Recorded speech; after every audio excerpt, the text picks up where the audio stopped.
provided a 20 million loan guarantee scheme for SMEs through the financial sector. Madam Speaker, to contribute to increase market access for SMEs, government is implementing the Zambia Agribusiness Trade Project with the World Bank. The principal objective of the project is to link emerging farmers and agribusiness SMEs to larger markets. This is being done by structuring support for offtake opportunities. Energy sector, Madam Speaker. Madam Speaker, a stable and sustainable energy sector is critical for fostering growth in the economy. Government will therefore continue to undertake reforms in the sector to make it more viable and supportive to the economic transformation agenda. Madam, to enhance efficiency in the fuel supplies chain, the government has withdrawn from the importation and supply of petroleum products. This business will now be undertaken by the private sector. This will not only provide business opportunities to Zambians to take part in the sector and create jobs, but it will also lower the transaction costs because middlemen will be eliminated. The role of government will be limited to that of being a regulator and ensuring cost-reflective pricing. In addition, government will ensure the maintenance of strategic reserves. Madam Speaker, to improve efficiency in the petroleum subsector, government is in the process of converting Tazama oil pipeline from a petroleum feedstock carrier to a carrier of finished products, particularly diesel. Madam Speaker, this will reduce the cost of transporting diesel in the country, which is currently brought in by expensive means through trucks. The pipeline is cheaper. In this regard, Indiani will no longer process feedstock, but will play other roles in the petroleum supply chain. Madam Speaker, in the electricity subsector, the country has achieved a surplus. In the electricity subsector, the country has achieved a surplus in electricity generation capacity of 1,156 megawatts. Your abandon is not functioning.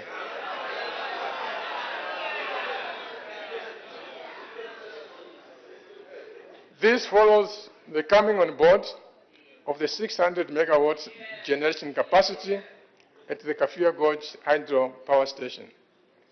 This has enabled the country to increase export of electricity to the Southern African power pool worth over $100 million during the first half of this year. Member collieries will also be engaged to increase generation to 600 megawatts to improve the energy mix. In other words, Madam Speaker, load shedding for now is bye-bye.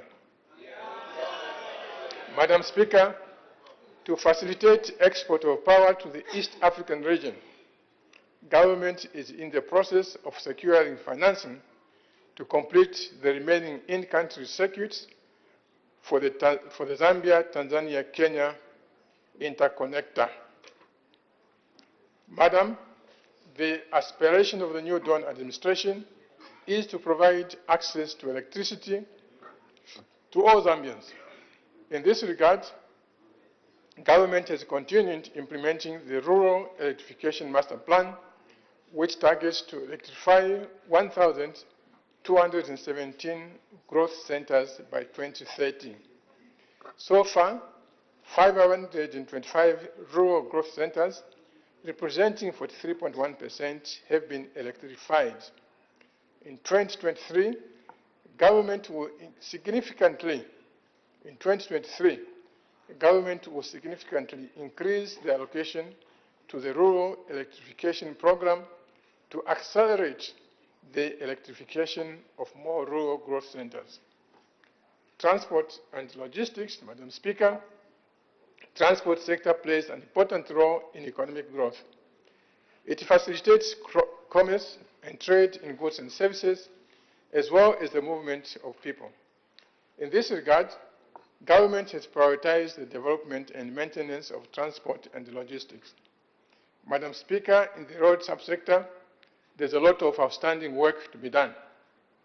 To overcome the limitations imposed by scarce financial resources, roads with good traffic volumes will be undertaken using the public-private partnership mode, the PPP. In other words, the private sector will fund the roads and get their money back through the toll fees.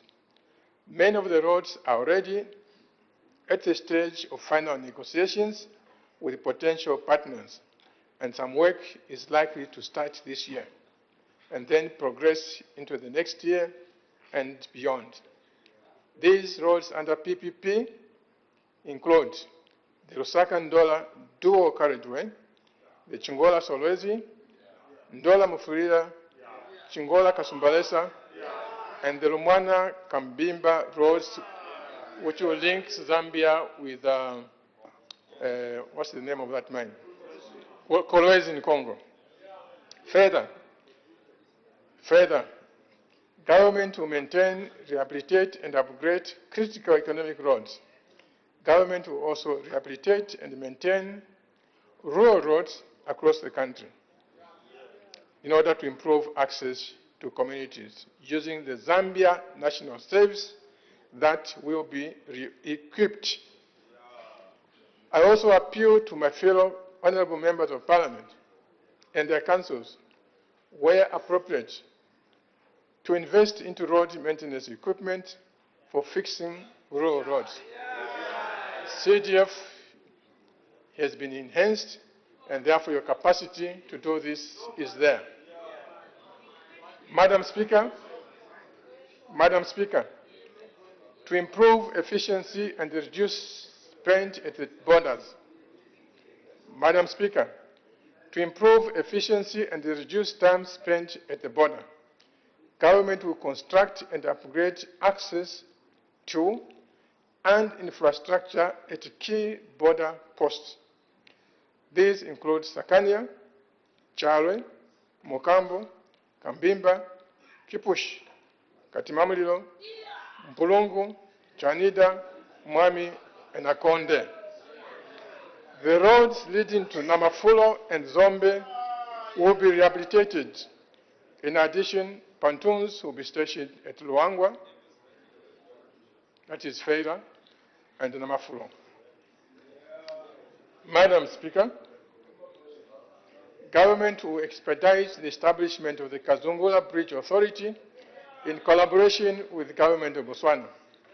The authority will manage the bridge and the associated infrastructure to foster regional trade and operationalize the 24-hour working schedule at the border. Madam Speaker, to enhance transport by air,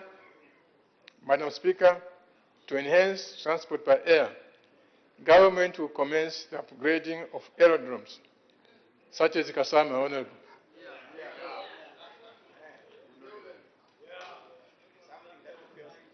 Yes, which they failed to do. Madam Speaker, to enhance transport by air, government will commence the upgrading of aerodromes.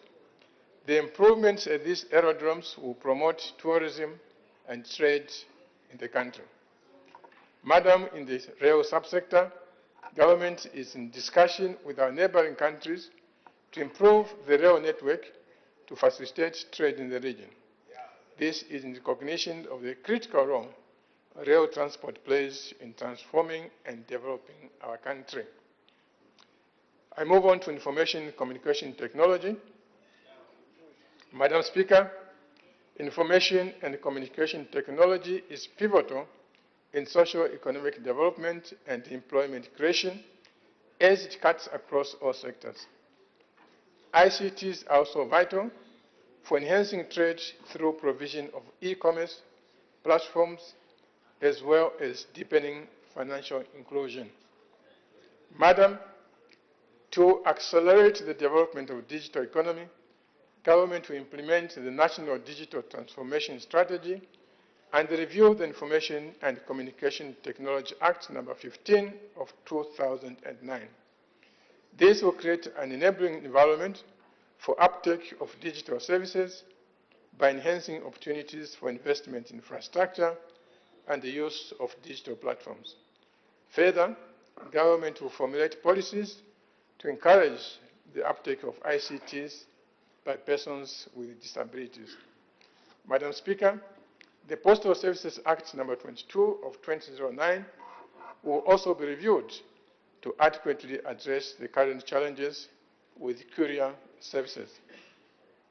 The objective is to stimulate and ensure fair competition in the provision of postal and courier services.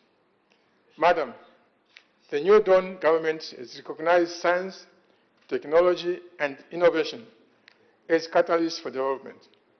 In this regard, government is reviewing the existing legislation to create an enabling environment for the adoption and application of science, technology, and innovation.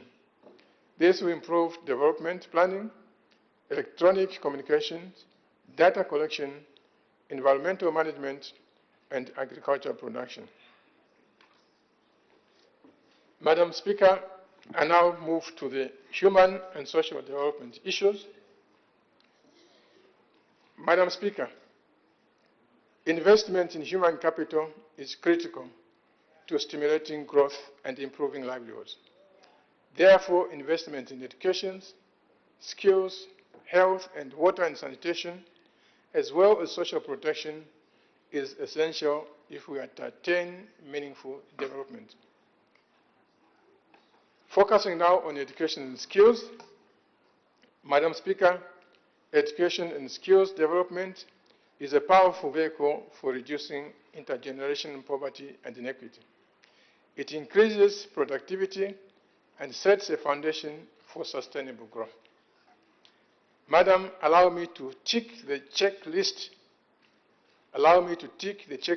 of the promises we made to this August House last year in my budget address regarding education and skills development.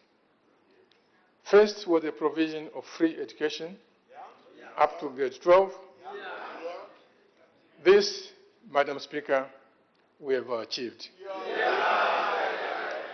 Through the elimination of tuition, parent-teacher association, and examination fees, resulting in overwhelming enrollment.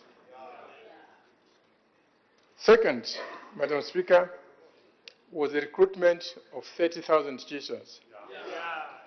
This we've achieved. Not only 30,000, but 30,496,000 teachers recruited. And as we speak, Madam Speaker, of these 30,496, 27,645 teachers, 27,645 teachers have been placed on the payroll and receiving their salaries. Madam Speaker, those few who are remaining, we just wait for them to complete the arrival formalities and they'll be put on the payroll. Third, Madam Speaker, was providing bursaries for the vulnerable learners. Again, this was achieved by making the resources available using the CDF. Madam Speaker, government will continue to implement measures to improve the quality of education. In 2023, 4,500 teachers will be recruited. But on top of that, Madam Speaker, there are teachers who have been stagnant for years and years. They have been acting senior teachers. They have been acting deputy headmasters. They have been acting headmasters. For decades, this was so because there was no money to pay them in their upper positions. In 2023, we are resolving this problem.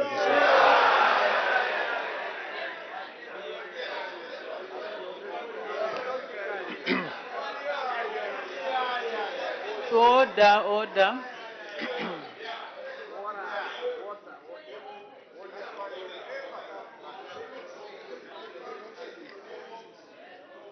Madam Speaker, as we hire more teachers,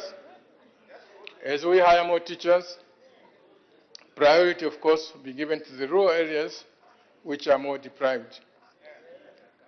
Further, Madam Speaker, while we have made some headway, of significant headway, in teacher availability, challenges remain in the sector. The problem of teachers shunning remote areas, and earning salaries designated for remote schools while actually not being there, that is a real problem that we need to address. The curriculum also needs to be changed to include courses in financial literacy and anti-corruption and others. Madam Speaker, the curriculum must make education responsive to skills needed of industry, as well as investing in ICT infrastructure and use of innovative methods of delivering education. Finally, Madam Speaker, and I think most members here agree with me, many of our schools are not adequately supervised and inspected to ensure adherence to standards. In 2023, we are providing money specifically for ensuring, without fails, that schools are visited by the standards compliance personnel. Madam, to increase access to education, government will next year complete this construction. Madam, to increase access to education, government will next year complete the construction of 56 early childhood education centers. Madam Speaker, you may be aware that there are many high schools.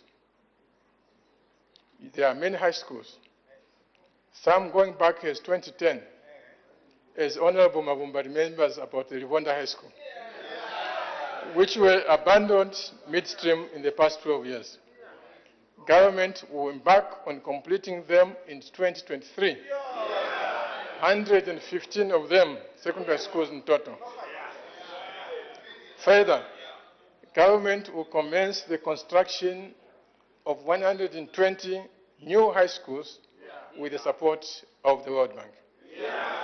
Madam, with regards to tertiary education, government will establish polytechnics to increase access to skills, training for the youth.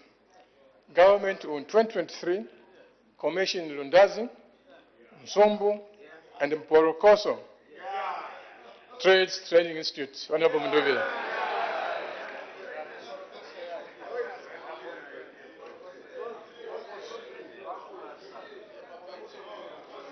Order. Madam Speaker, last year, government undertook to provide technical skills to youths in each constituency. It was envisaged that in time, the graduates from these colleges, skills colleges, will be the ones to be contracted to undertake CDF projects in the areas for jobs like constructing. Order, honorable members, order. Order. It was envisaged, Madam Speaker, that the graduates of these skills colleges would be the ones to be contracted to undertake CDF projects in their areas for jobs, so that in each constituency, the construction of classrooms, blocks, teachers' houses, among others, will be undertaken by the children of that constituency, of that area, who have graduated from the colleges. Local people being turned into local contractors. I am happy to report that this program has made progress and some youths have already graduated. District councils are being encouraged to link them with ongoing contract work under CDF so that they deepen their practical skills before they can become contractors in their own right. Going forward, new intakes will be admitted and this training scheme will continue. Madam Speaker, government will continue to modernize TVET institutions with the state-of-the-art training equipment through the Skills Development Fund. Focus will be directed towards the rehabilitation of workshops, building capacity for trainers, reviewing curricula and syllabi, as well as upgrading the levels of training offered by institutions. Madam Speaker, you may recall that this is also important, Madam Speaker. Madam Speaker, you may recall that last year we made an undertaking to revisit the issue of meal allowances.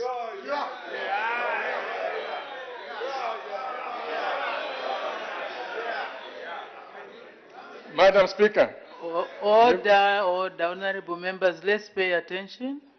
Madam Speaker, you may recall that last year we made an undertaking to revisit the issue of meal allowances to improve the welfare of our students in public universities who are on loan schemes.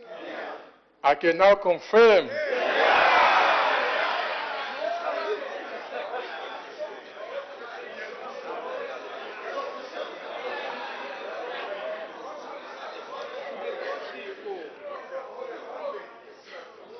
Madam Speaker, I can now confirm that meal allowances will be reintroduced in 2023.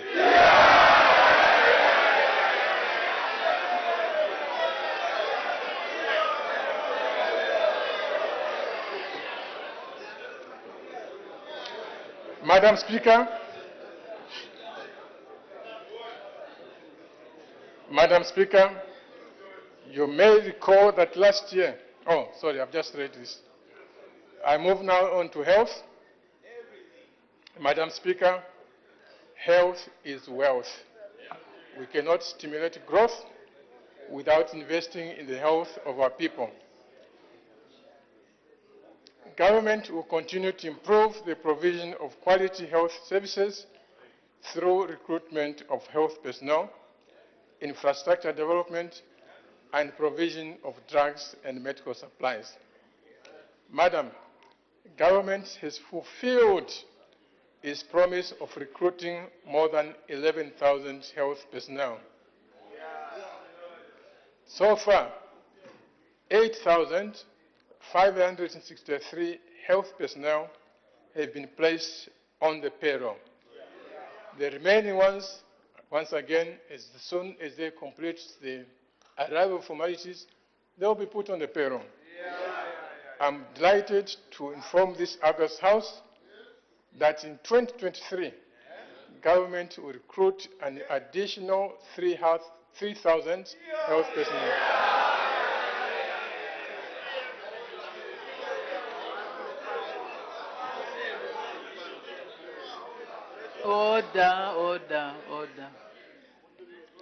Order.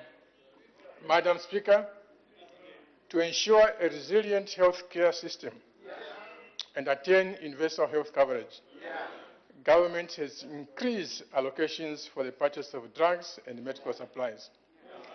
This will result in improved availability of essential medicines and medical supplies. In addition, government will equip and re-equip health facilities with modern medical equipment. Madam, to improve access to healthcare facilities, government will complete the construction of a specialized hospital in Lusaka for women and children.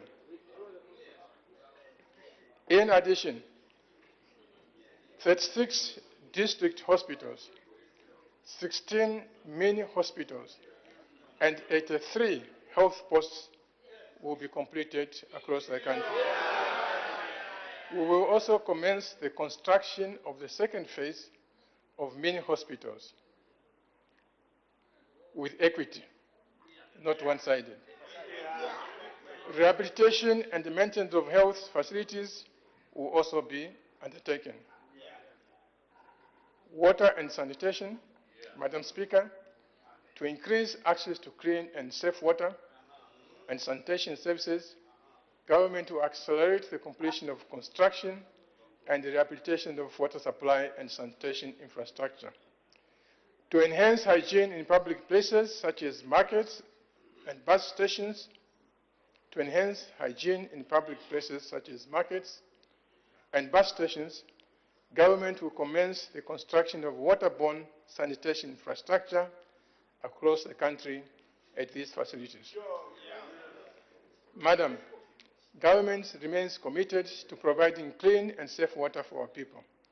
In this regard, Kafulafuta Dam project on the Copper Belt is expected to be completed in 2023, connecting water supply to over 1 million households in Masaiti, Luansha, Mpongwe, Ndola districts. The Lusaka Water and Sanitation Project in Matero, Honorable Sampa, and industrial area will also be completed in 2023. Madam Speaker, other water and sanitation projects which are ongoing include the integrated small town supply, the sanitation project in Nakonde and Bika district, transforming rural livelihood in Western Province, Western Zambia, Nkana Water and Sanitation Project, Chipata Water Supply and Sanitation Project, and the Zambia Sanitation Project on the Copper Belt. Madam, government launched the Zambia Water Investment Program to increase access to clean water and sanitation services, especially in the rural areas. Development partners will be engaged to mobilize resources to finance the program. Social protection. Madam Speaker, in addition to the good news I've just been telling you, I have already told you this afternoon, I have a few more in the area of social protection to tell you. First, government will continue to scale up and enhance social protection programs with improved targeting and selection mechanisms to uplift the well-being of the vulnerable. To this end, government has scaled up the social cash transfer program by increasing the number of beneficiaries and the transfer value. As at July 2022, the number of beneficiaries rose to 973,323 from 880,539 in August 2021. By the end of this year, the number of beneficiaries will increase to 1,021,000. In 2023, Madam, the number of beneficiaries will rise to 1,374,500. Second, Madam Speaker, government will continue providing education grants for girls in social cash transfer beneficiary households under the Keeping Girls in School initiative. Third, Madam Speaker, the government will continue with the Food Security Pack program and the Public Welfare Assistance Program. And fourth, Madam Speaker, and if my colleagues can listen, you recall that for many years, people were waiting for up to 3 years to access their terminal benefits under the Public Service Pensions Fund. I repeat, you recall that for many years, people were waiting for up to 3 years to access their terminal benefits under the Public Pensions Fund. Going forward, Madam Speaker, not anymore. I'm pleased to inform this August House that we are now meeting pension obligations as they fall due. You retire today, 3 months later, which gives time for your papers to be processed. You retire today, the 3 months to process your papers. After the 3 months, you get paid your terminal benefits. Madam Speaker,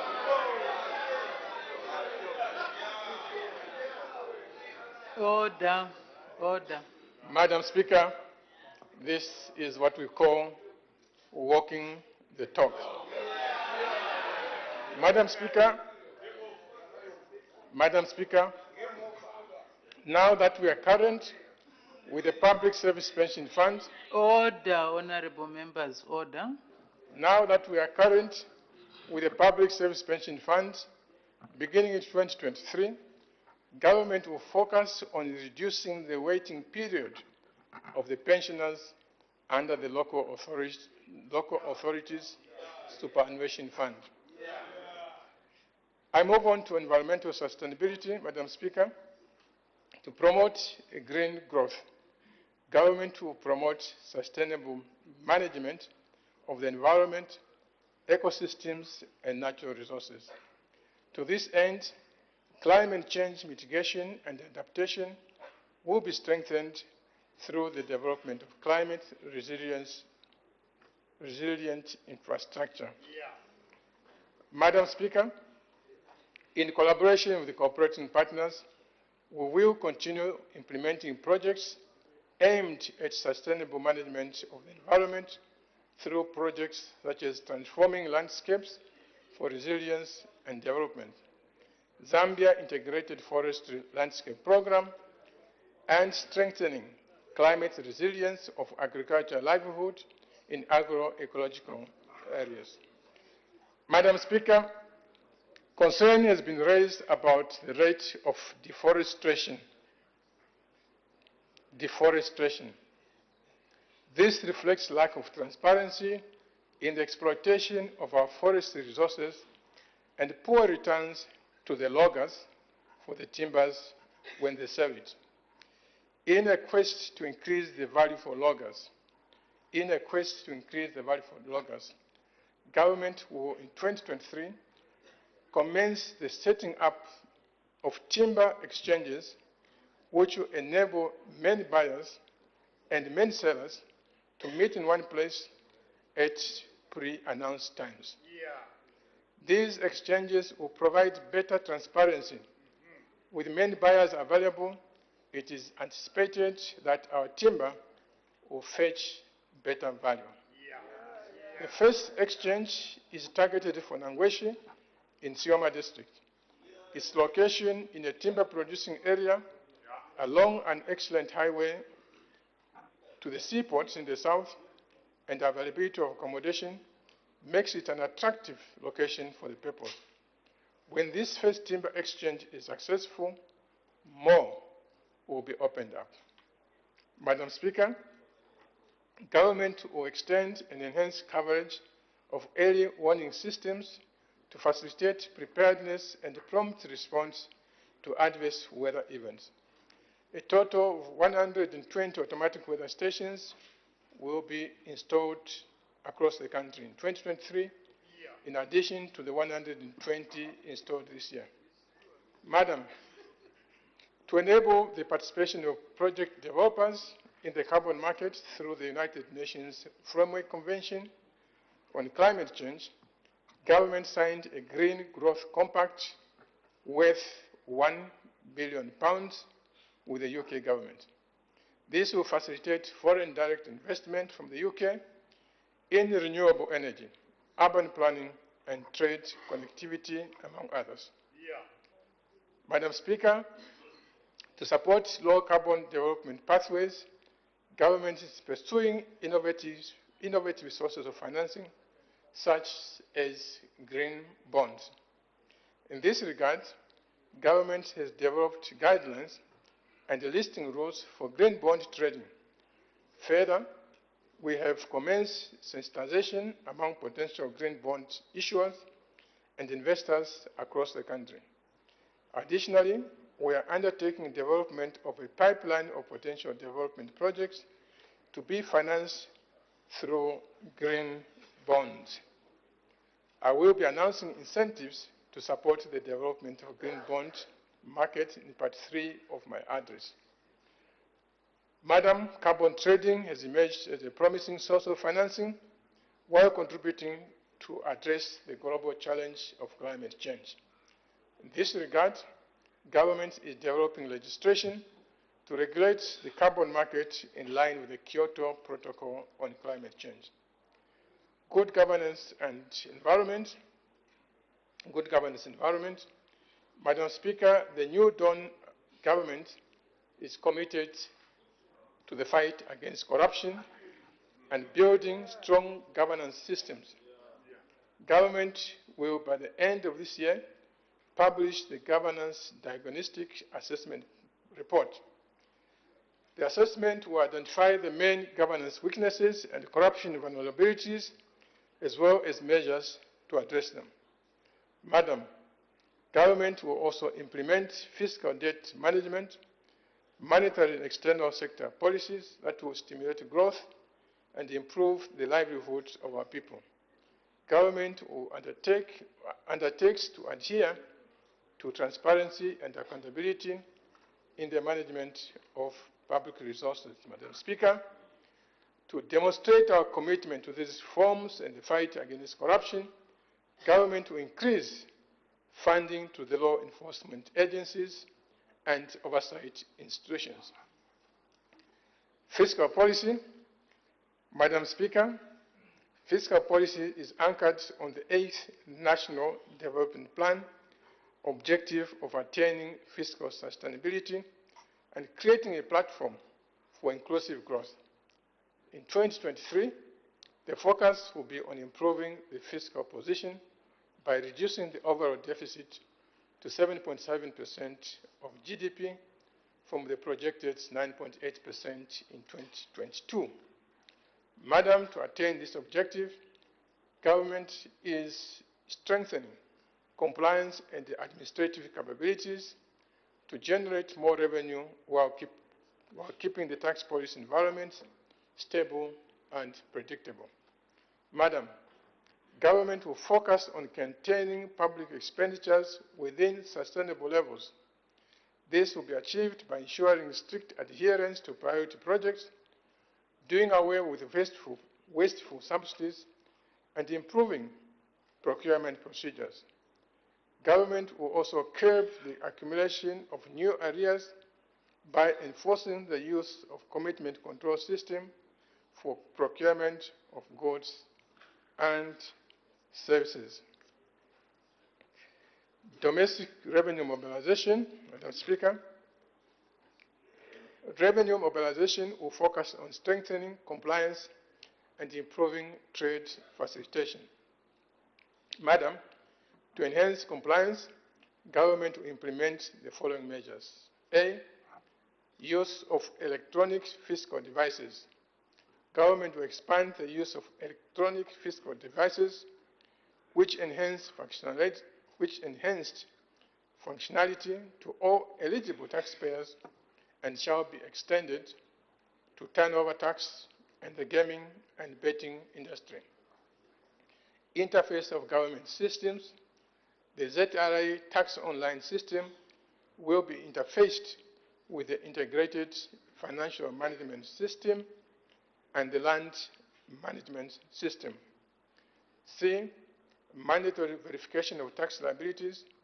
Government will make it mandatory for all public bodies to verify with the ZRA and tax liabilities and withhold amounts owed to ZRA before making payments to suppliers of goods and services. Madam, to improve trade facilitation, government will implement the following measures. A, border management and trade facilitation. Government will fully operationalize the Border Management and Trade Facilitation Act.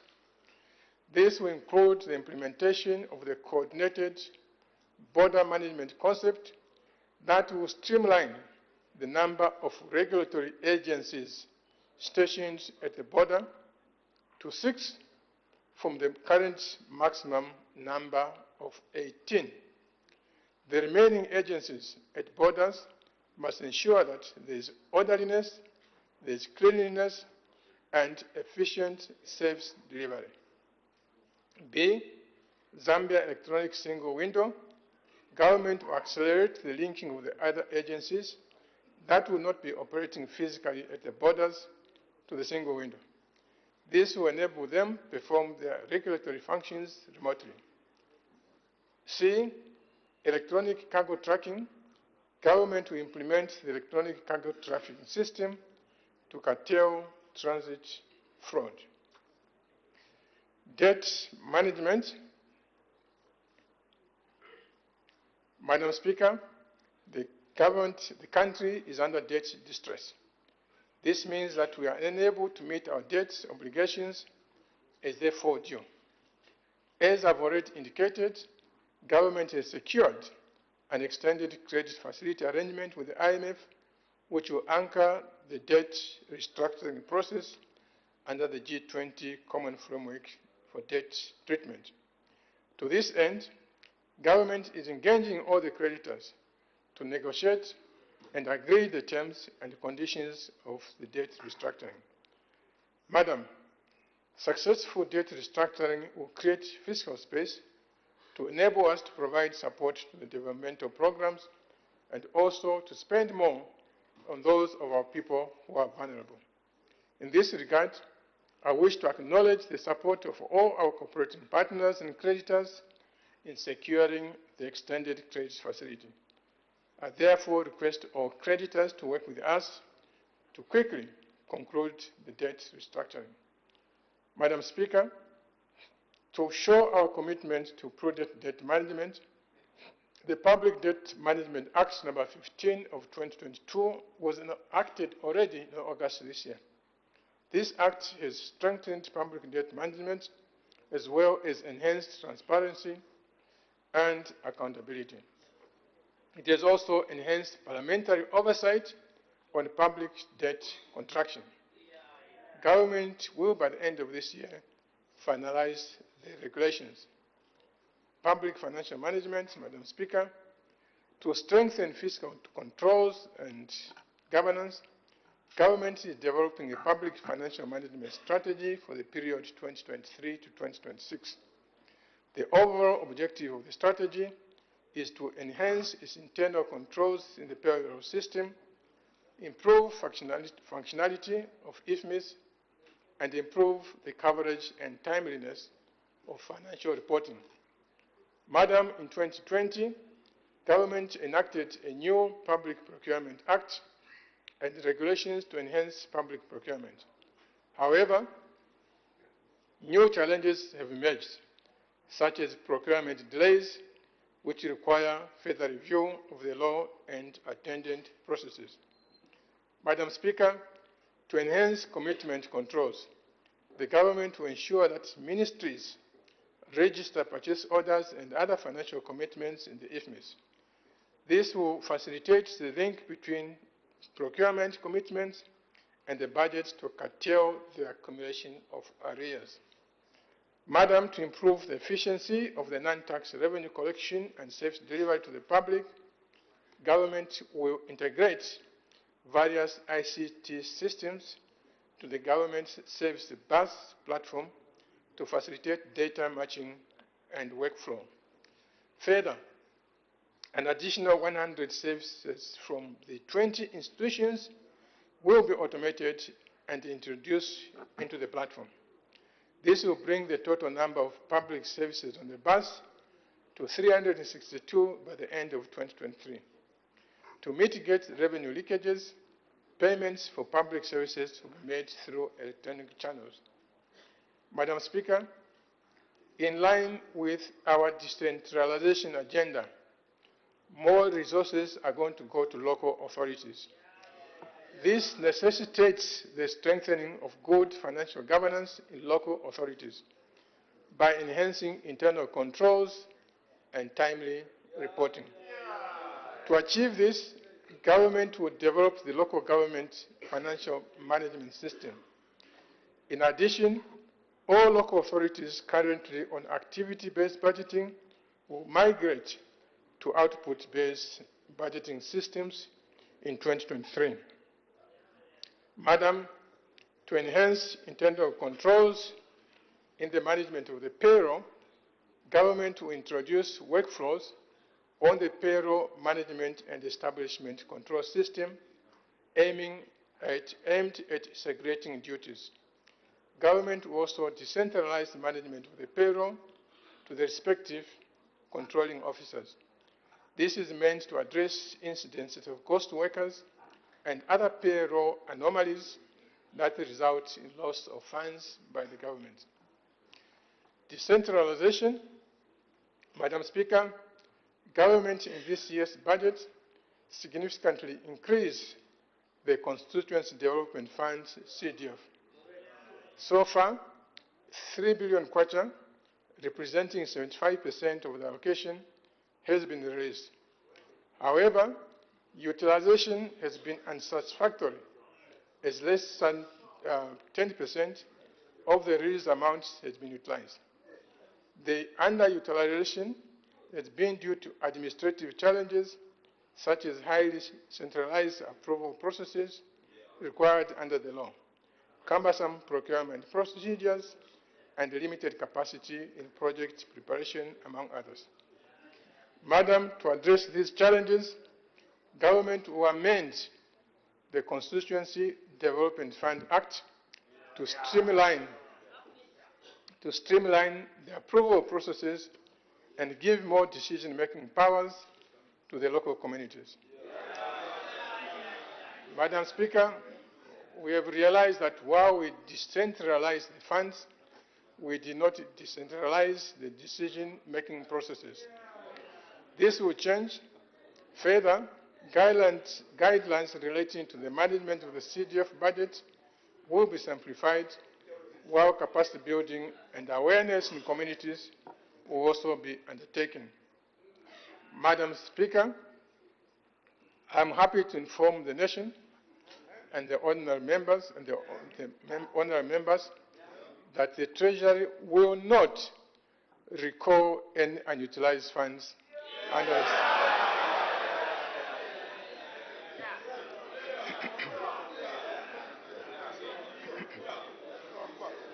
Madam Speaker, Order. just to repeat, I'm happy to inform the nation that the Treasury will not recall any unutilized funds under CDF by the end of this year. Our expectation is that all constituencies will continue with project selection and procurement in line with the CDF guidelines. Madam, from 2024, allocation to the CDF, not 2023. In 2024, allocation to the CDF we propose will take into account population, poverty levels of each constituency, and disbursement will be based on utilization. 2024 to give us time to review and discuss. Order. Let's listen. Order. Public-private partnership. Order.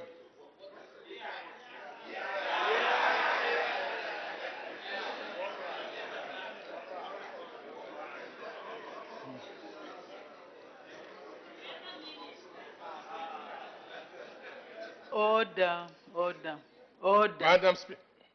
Honorable members, order. Let's listen. Thank you, Madam Speaker. Madam Speaker, in these times when financial resources are limited, and yet the need for infrastructure remains critical, public-private partnership approaches are an alternative source of financing for key developmental projects without overburdening the fiscus.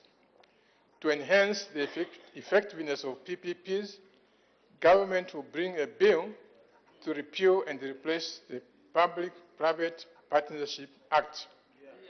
Later in my address, I will announce specific incentives to make PPPs more attractive for private sector participation. Madam, to further strengthen collaboration between the public and the private sector, government launched the Public-Private Dialogue Forum with the support of cooperating partners. This forum will provide an opportunity for government to interact with the private sector and provide practical solutions to the challenges hindering private sector growth. This underscores government's conviction that the private sector has a pivotal role to play in our economic transformation agenda. Public investment management, Madam Speaker. To ensure value for money in public investments, government will strengthen capacity in public institutions to develop projects and undertake appraisals. Public investment projects will undergo appraisal, and only viable ones will be included in the public investment plan. This will serve as a basis for prioritization of projects for inclusion in the budget. Madam, to enhance efficiency in the development of public investment projects, appraisal and information management, government is developing a public investment management information system. Monetary and financial sector policies, Madam Speaker, to stimulate growth and improve livelihood of our people, government will continue to pursue policies aimed at maintaining price and financial system stability. Madam, monetary policy will therefore continue to rely on the forward-looking framework anchored on the policy rate as a key signal for the policy stance. Madam Speaker, with regard to financial stability, the focus will be on strengthening the macro-prudential function to limit disruption in the provision of financial services. To this end, the Bank of Zambia will operationalize the Financial Stability Committee in accordance with the Bank of Zambia Act No. 5 of 2022. The committee will, among other responsibilities, formulate policies aimed at maintaining overall stability of the financial system. Financial inclusions, Madam Speaker, the level of financial inclusions at 69.4% is still low. Government will therefore step up efforts to increase financial services to unserved and underserved areas, particularly among the rural population. To this end, government is developing a 2023 to 2027 National Financial Inclusion Strategy, which will provide interventions to increase financial inclusion. External sector policies, government will maintain flexible exchange rate regime while mitigating excessive volatility.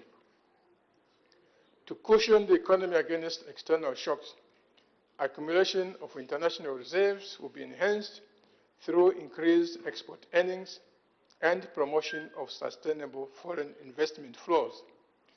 Government will also enhance the compilation of balance of payment statistics through the full operationalization of the electronic balance of payments monitoring system. State-owned enterprises, Madam Speaker, the government is concerned about the performance of state-owned enterprises, commonly known as parastatals. In this regard, government is developing a state-owned enterprise policy to strengthen their governance and improve performance. The policy will also provide a framework for conducting periodic assessment of state-owned enterprises to ensure appropriate interventions. Stronger governance is also required because of some questionable investment decisions that were made by state enterprises. In particular, cash-rich state enterprises shall not be allowed to buy businesses that are of no strategic value or being made to buy existing businesses where those vendors of those businesses believe that the only one who can buy my business at this exorbitant price is a parastatal. That will not be allowed. Gaming and lotteries. Madam Speaker, the gaming and lotteries industry has grown over the years. Despite this growth, the regulatory framework is fragmented, thereby hindering the smooth oversight and collection of revenue from the industry. To address this, government is in the process of developing the gaming and lotteries policy that will facilitate the harmonization of the various pieces of legislation governing the industry. Madam Speaker, I now go to part 3, the 2023 budget.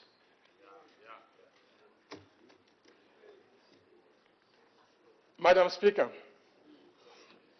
government proposes to spend 167.3 billion kwacha, or 31.4 billion kwacha, or 31.4% of GDP.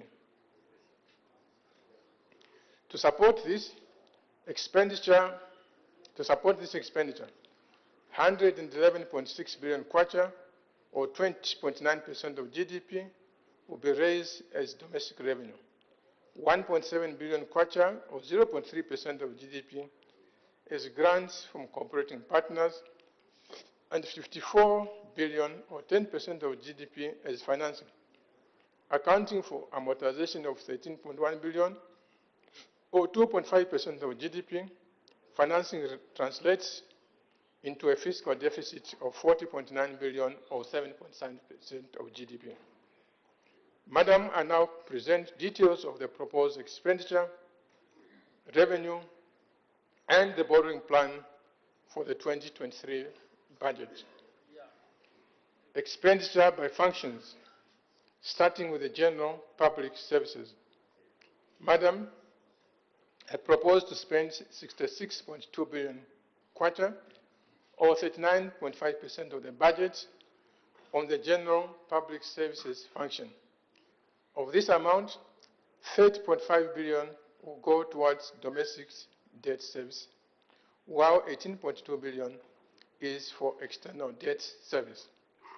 Madam, the allocation towards the debt service does not take into account debt restructuring and will be subject to change once agreement is reached with the creditors.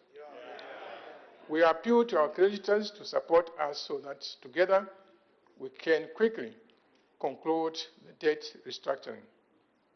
Madam Speaker, to accelerate the dismantling of arrears owed to various suppliers of works, goods, and services, I propose to increase the allocation to 6.8 billion kwacha from 3.1 billion this year.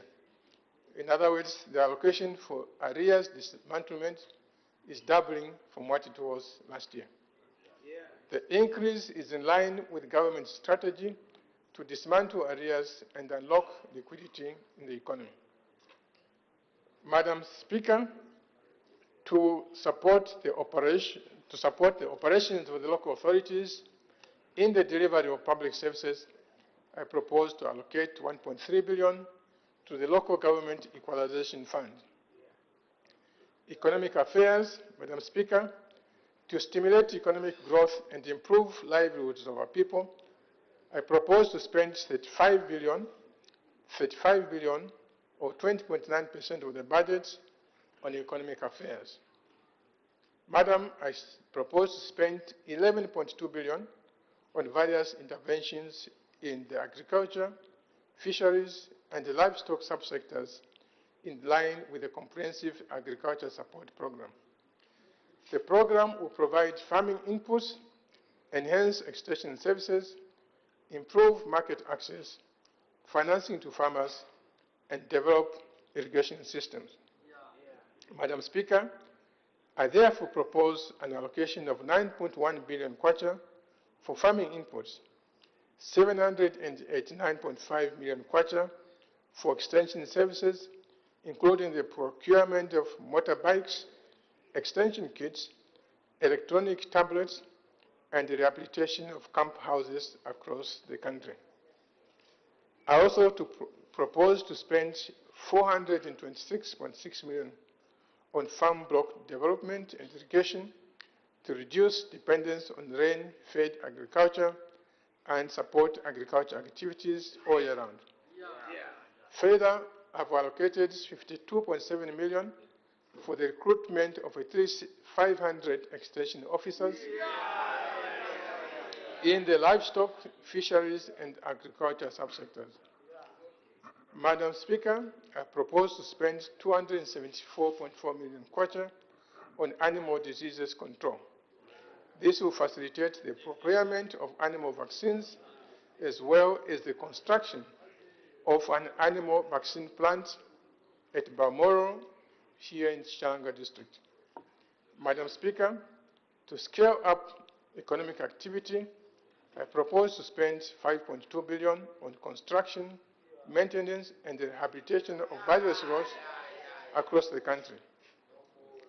I also propose to allocate 355 million for the upgrade of the aerodromes, which I spoke about earlier on. Madam, I propose to allocate 150 million kwacha towards the improvement of border infrastructure in various parts of the country. This will facilitate trade, reduce the cost of doing businesses. Madam, I propose to increase the allocation. Madam, I propose to increase the allocation to the Constituency Development Fund, CDF, to 4.4 billion kwacha, an increase of 400 million kwacha from this allocation. This means that each constituency will now get 28.3 million kwacha.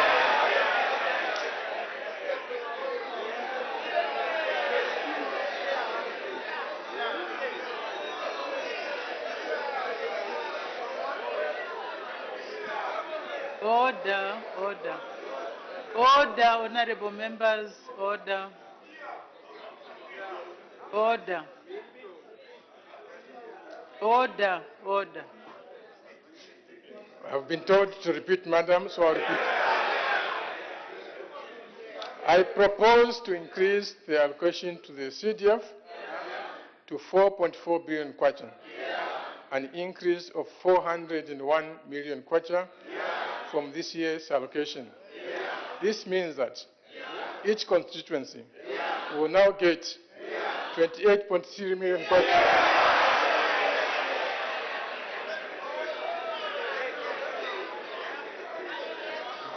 Order, order. Order, members. Order. Order, honorable members. Order. Madam, to address the challenges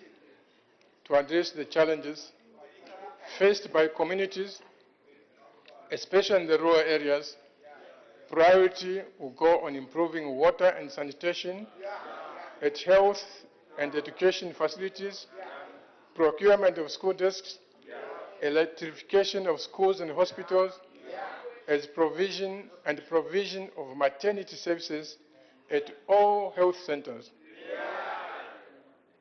Madam Speaker, it is our resolve that by the end of our first term in office,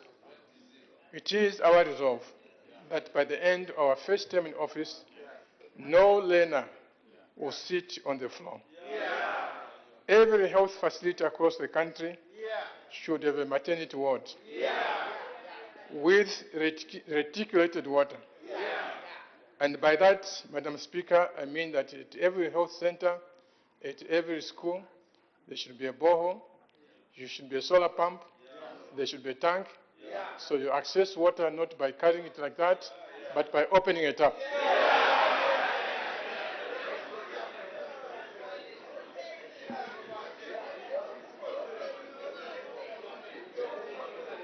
Order, order. Order. Madam, to accelerate rural electrification, I've doubled the allocation to the rural electrification program to 743.6 million. This will support the development of local businesses and create employment opportunities in rural constituencies as they respond to the increased demand for goods and services under the CDF. Madam Speaker, I propose to, to promote local and international tourism. I propose to spend 366.3 million on tourism marketing and infrastructure development. This amount will cater for the upgrading of tourism infrastructure in various places, including Cassava Bay, Liwa, and several others. The funds will also be used to enhance the visibility of Zambia as a tourist destination. Madam, to continue supporting entrepreneurship, development, especially among the youth and women, I propose to spend 397 million kwacha on the Citizens Economic Empowerment Programs. I've also allocated 150 million kwacha to the Zambia Credit Guarantee Scheme to support micro, small, and medium enterprises access to financial services. Madam Speaker, Order, order. Honorable members on my right, order. Madam Speaker, I propose to allocate 50 million kwacha toward the support of artisanal and small-scale mining to enable them access the necessary equipment. This will increase the participation of our citizens, especially the youth and women, in the sector. Moving on to education, Madam Speaker, I've allocated 23.2 billion kwacha, or 13.9% of the total budget, to the education function. The allocation reflects government's continued commitment to facilitating the empowerment of our people with the knowledge and skills necessary to fight poverty and illiteracy. Of this amount,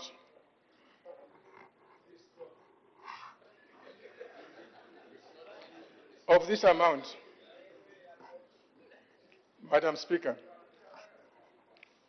I think you recall that there were a lot of high schools that were left before and completed, like the Rwanda that I mentioned earlier on. This year, we are providing, for all the schools in the country, we are providing 1.5 billion for constructing, rehabilitating, and completion of ongoing school infrastructure, including, Madam Speaker, those primary schools which were declared by word of mouth. From today,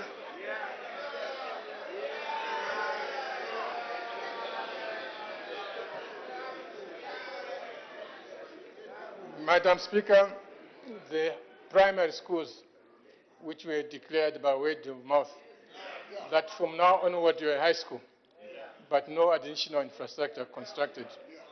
Those will also be sorted out within this.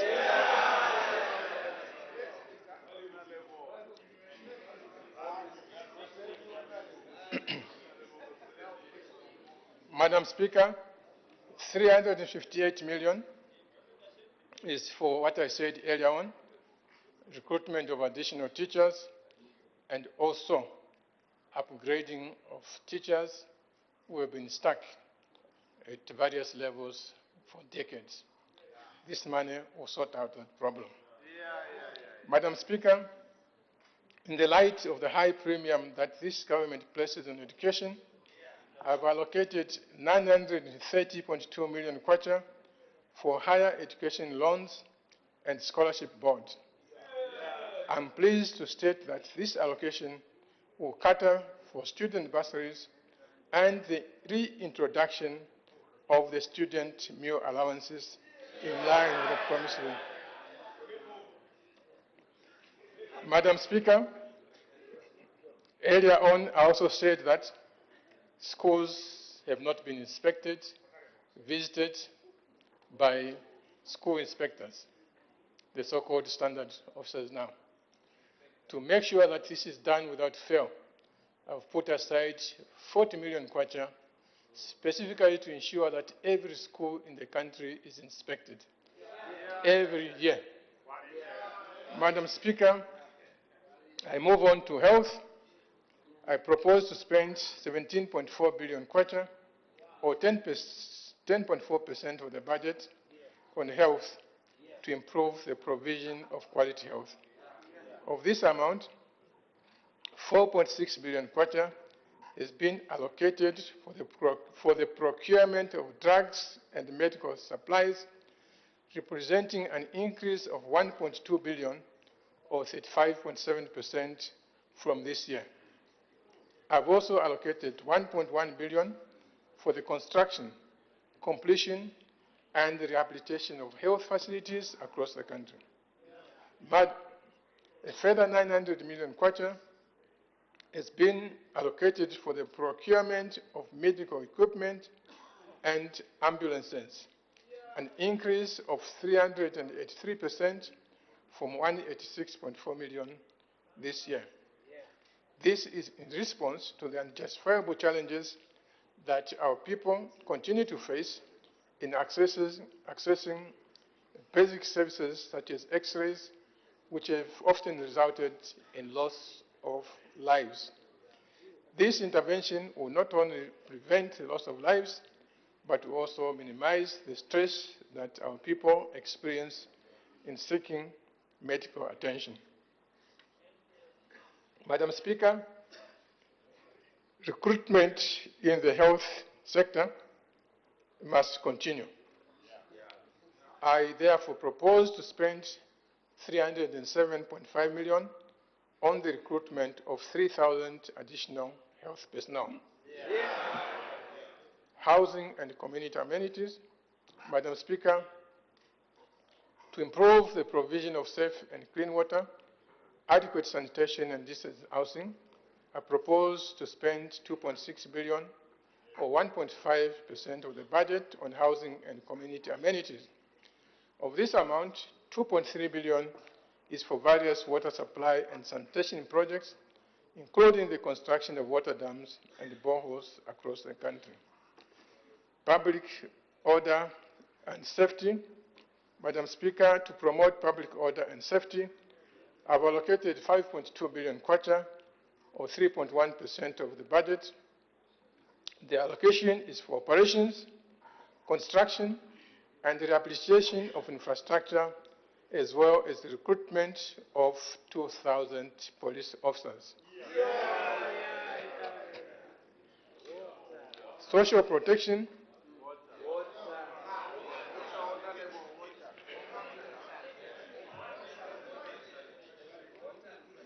Madam Speaker, we value our people, especially the vulnerable. In the 2022 budget, I allocated 6.3 billion kwacha towards social protection. For 2023, I propose to increase the allocation by 29.1% to 8.1 billion. Of this amount, 2.4 billion is for payment of arrears under the Public Service Pension Fund. In other words, you retire, you get paid. While 300 million is for retirement benefits under the Local Authorities Superannuation Fund. Madam, with these allocations, the government will remain current with pension obligations under the Public Service Pension Fund. We will also clear the backlog of the arrears under the Local Authorities Superannuation Fund up to the end of December 2021. Currently, so we clear them up to the end of December 2021. Currently, arrears date back to December 2018. Madam Speaker, to support the vulnerable in our society, I propose to increase the allocation to social cash transfer program by 19.8% to 3.7 billion kwacha from 3.1 billion this year. I have further allocated 1.2 billion for the food security pack to support the vulnerable but viable farmers and 133.5 million towards keeping girls in school program. Environmental protection, Madam Speaker, to promote sustainable environmental and natural resource management across the country, I propose to allocate 1.1 billion to the environmental protection function.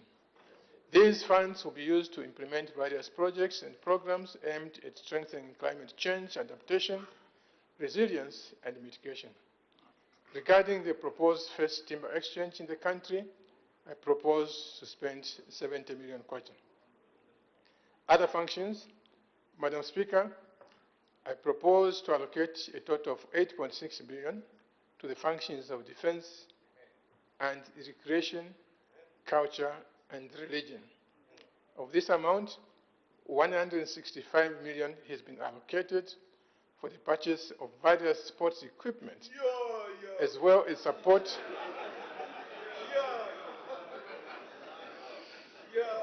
of this amount to support the Honorable Minister. 165 million has been allocated for the purchase of various sports equipment, as well as support for the football national teams and other sports disciplines. Madam Speaker, I now go to the area which many of us don't like. We like spending money, but of course we must raise the money. And please do understand, this money that we are raising is not spending it on ourselves, it's not for buying flash cars, it's not for things like that. It's money that we are taking from you and giving it back to you so that your children go to school, your nephews can have clean water. So we are taking to you, but giving it back to you. So when their tax increases, please do understand. Revenue and estimates. Madam Speaker, to meet the proposed expenditure, government expects to raise 167.3 billion kwacha. Of this amount, 111.6 will come from domestic revenue, out of which 93.6 billion will be tax revenues, while 18.1 billion will be non-tax revenues. Grants from cooperating partners will be 1.7 billion kwacha. Madam, the balance of 54 billion will be financing. This will be raised in accordance with the annual borrowing plan as provided for under Section 8 of the Public Debt Management Act number 15 of 2022. Of this amount, 15.6 billion will be domestic and 38.4 billion external financing. Total resource envelope, Madam Speaker, on revenue measures, I now present the 2023 revenue measures. Direct taxes, Madam Speaker, to mitigate the cost of living for our people, I propose to increase the pay-as-you-earn threshold to 4,800 per month from 4,500 kwacha. In addition, remember what I said, we are paying for the school fees of the children, we are providing for the water, we are giving you CDF, so a lot of money is coming to you.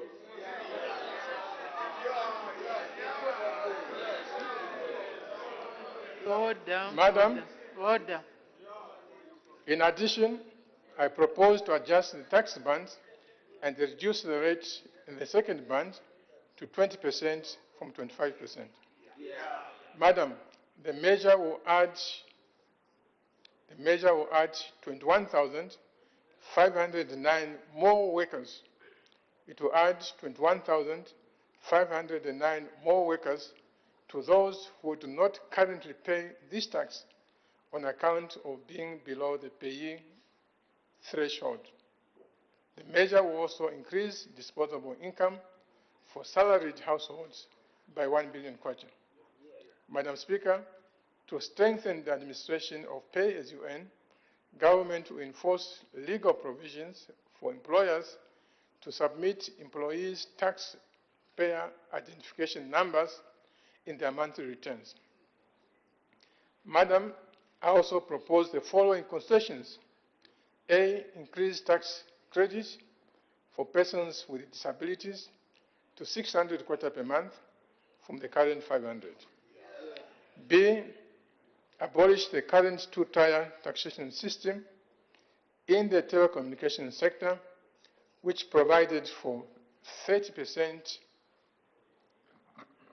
tax on profits of up to 250,000 kwacha and 40% on profits above 250,000, and replace it with a single tax rate of 35%.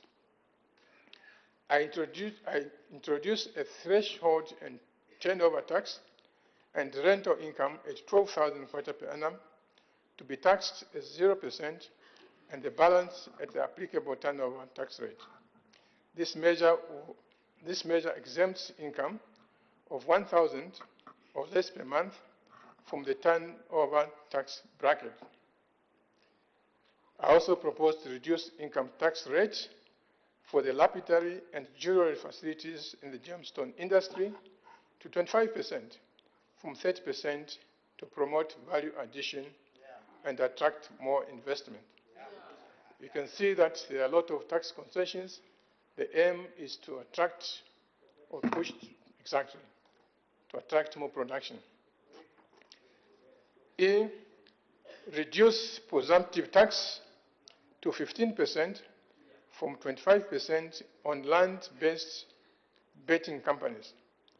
I also propose to reduce withholding tax on winnings from gaming and betting to 15% from 20%. These measures are aimed at improving compliance for the industry and will be for the charge years 2023 and 2024. Madam Speaker, I propose to remove 20% withholding tax on the reinsurance, including retrocession, to support the growth of the local insurance industry. Also, to exempt from withholding tax interest income earned on green bonds listed on the Securities Exchange in Zambia with a maturity of 3 years to encourage investment in projects with environmental benefits. I also want to propose the removal of 15% withholding tax on investment income on life insurance funds to encourage individuals to save or take out investment products with a life insurance component. I'm also proposing to reduce the withholding tax to 0% from 15% on interest earned by individuals from loans advanced by members under the savings groups such as cooperatives and village banking. In other words, if you have a cooperative or something like that, the income that you earn, which was previously attracting 15%, that tax now gets to 0.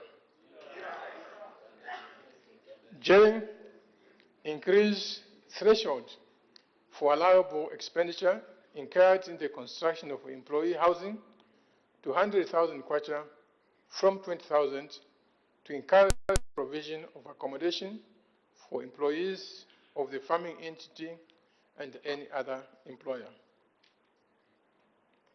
K, to extend the local content allowance at the rate of 2% for income tax purposes to encourage value addition tomato.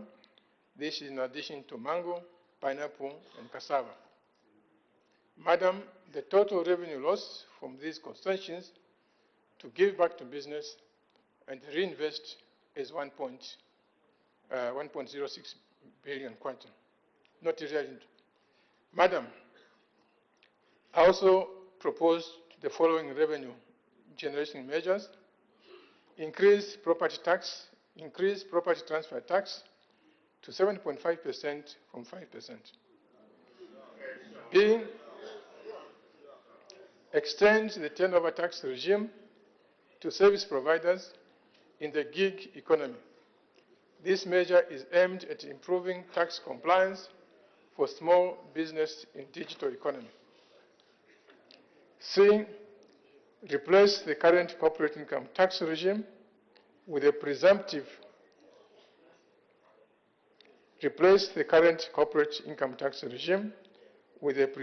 tax for artisanal and small-scale mining. The presumptive tax will be based on the gross turnover less mineral royalty paid at the applicable turnover rate. Madam, the total gain from revenue generating measures under these direct taxes is estimated at 196.9 million kwacha. Value added tax. Madam Speaker, I propose the following concessions under VAT. A, zero rate the supply of milk cans and milking machines to encourage the growth of the dairy subsector and promote utilization of appropriate milk handling equipment. B, zero rate the supply of selected information and communication technology, ICT. Many of you have complained about telephone towers. The tower has been constructed, but the equipment is not there. So to encourage more investment in those final products, we are providing this concession so that those towers get equipped. C, exempt from VAT, gaming, betting, and lotteries to simplify the taxation of this industry and to align it with international good practice. D, exempt from VAT, game animals imported as breeding stock to encourage purchasing of breeding stock. Madam, the total loss from these concessions is estimated at 3.1 billion kwacha. Madam Speaker, I propose the following revenue generating measures. A, standard rate the supply of petrol and diesel effective midnight tonight.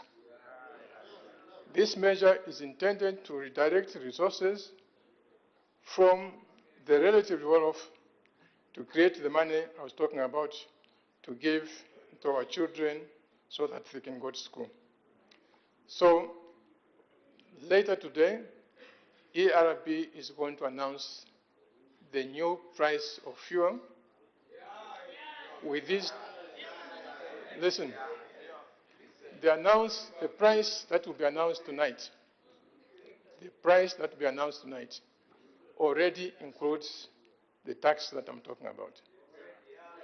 Once again, I appeal to you.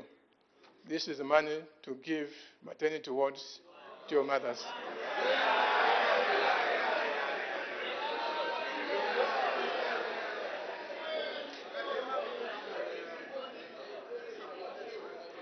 Order. Order. Madam Speaker, Order. I also propose to standard rate selected energy-saving appliances and equipment to rationalize the zero-rated supplies for value-added tax purposes. Madam, the total gain from revenue-generating measures under the value-added system is estimated at 6.8 billion kwacha. Madam Speaker, goods imported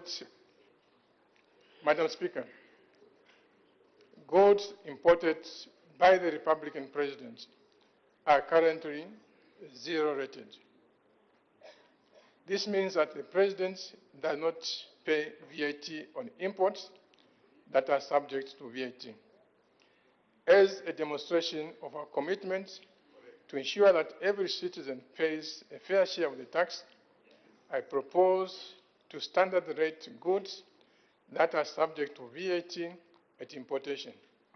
In other words, even goods imported by the President are now subject to VAT. Customs and Excise. Customs and Excise. Madam Speaker, agriculture remains a key driver for poverty reduction in our economy. To promote productivity in the sector, I propose to remove customs duty on the following: A, biological control agents used in agriculture; B, crop growing media called peat moss used in the production of vegetable seedlings; and C, selected tree cropping seedlings.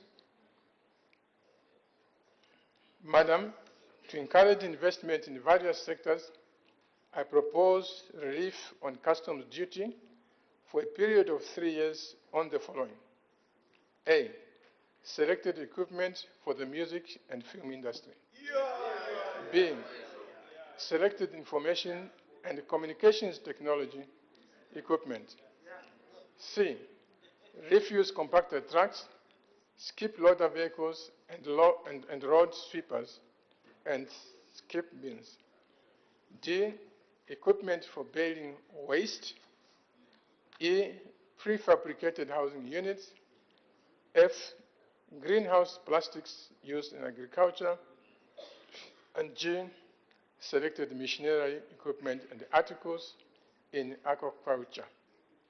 Again, you can see we're trying to lessen the cost of doing business so that you can expand and employ more of our youth. Madam Speaker, I propose other concessions as follows: A, suspend 15% customs duty on imported teller machines for a period of 1 year to improve efficiency in the provision of financial services.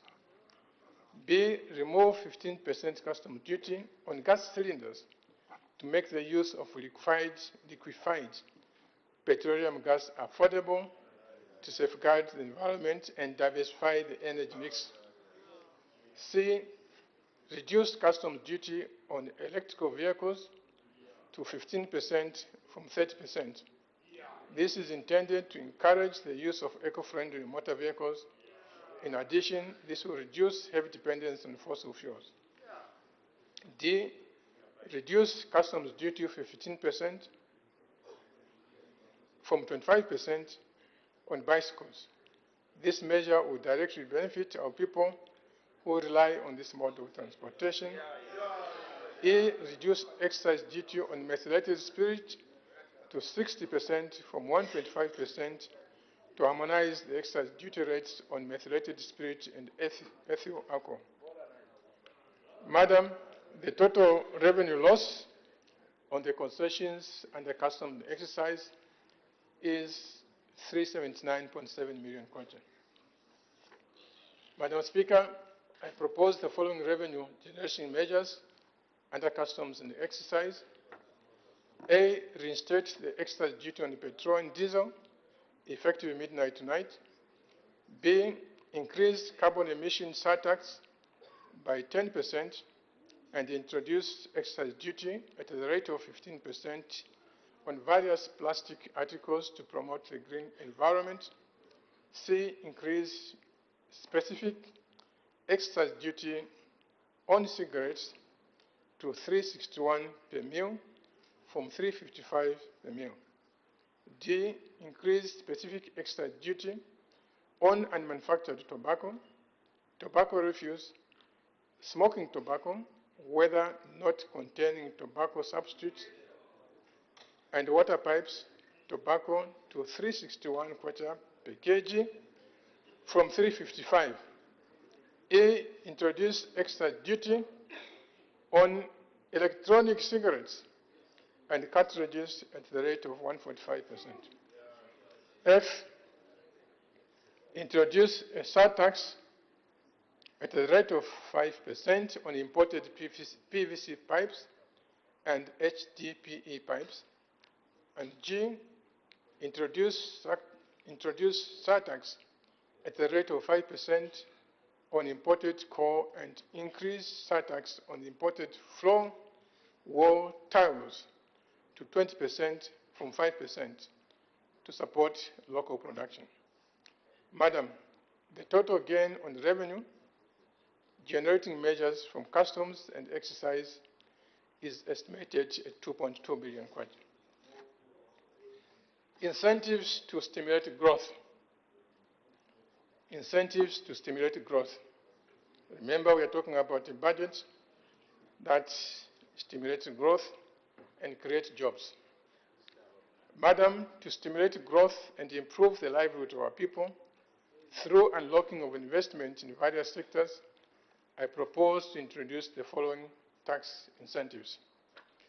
Under mining, as I explained earlier, Zambia's mineral production is stagnated around 800,000 metric tons per annum, while our neighbor, DRC, which was behind, has gone way above us, more than twice. To ensure increased production and reclaim our position as the continent's top copper producer, we need to attract more investment in the mining sector through creation of a conducive environment. It is with this objective that I propose to restructure the mineral royalties regime with respect to copper. The tax will now apply on the incremental value in each adjusted price band as opposed to the aggregate value when the price crosses the respective price threshold. I further propose to reduce the lowest marginal rate to 4% from 5.5%. The revenue loss from this measure is estimated at 2.8, which of course will be regained as we expand production. Madam, and of course to stop the mining industry from collapsing, as we saw in the last 10 years. Madam, I also propose to reduce property transfer tax to 7.5% from 10% on mining rights held by exploration companies to encourage more mining exploration. As we speak right now, there's a lot of exploration in our neighboring countries, and Zambia is losing out.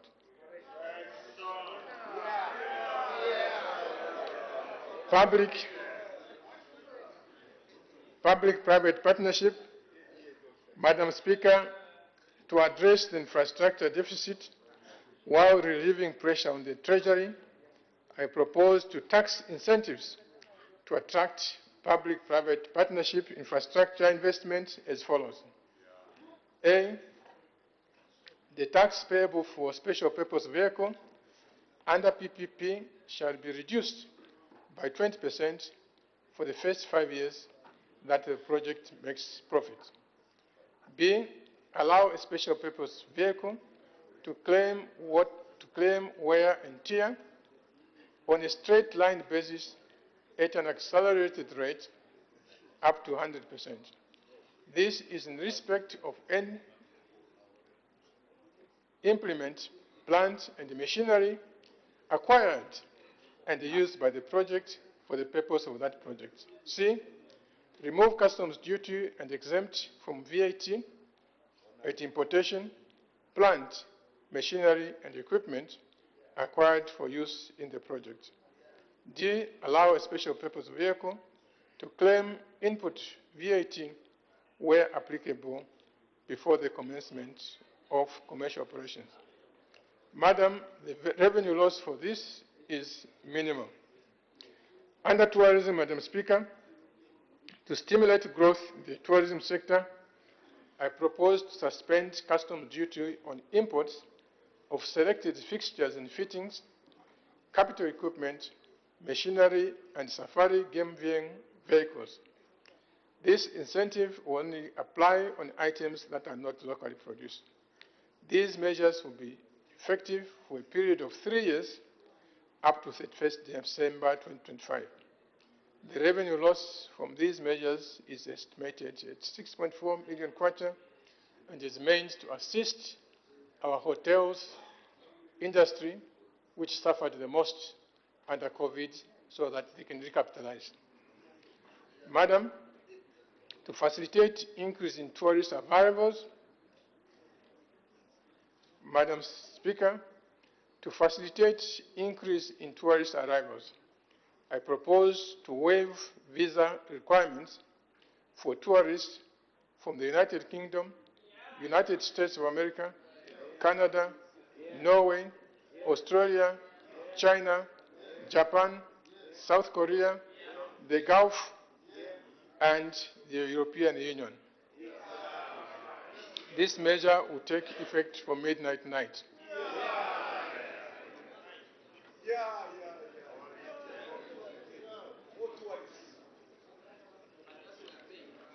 Agro-processing. Madam Speaker, to attract investment into corn starch processing, I propose to introduce income tax concessions for 15 years on income generated from local sales of corn starch by agro-processing businesses operating in the MPHAs, industrial parks, or rural areas as follows. A 0% income tax for charge years 2023 to 2033. B, 50% relief on corporate income tax from 2034 to 2036. C, 25% relief on corporate income tax for charge years 2037 to 2038. And D, 0% withholding tax on dividends declared on profits for charge years 2023 to 2033. Madam, currently there is no domestic production of cornstarch, and therefore the revenue loss is minimum. In manufacturing, to promote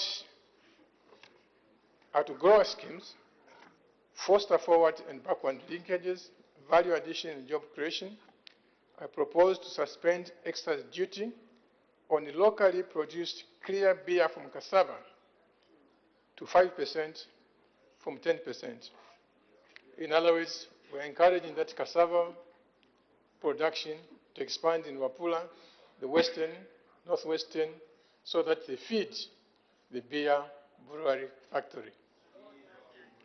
In addition, I propose to suspend excise duty on locally produced clear beer made from malt to 20% from 40%.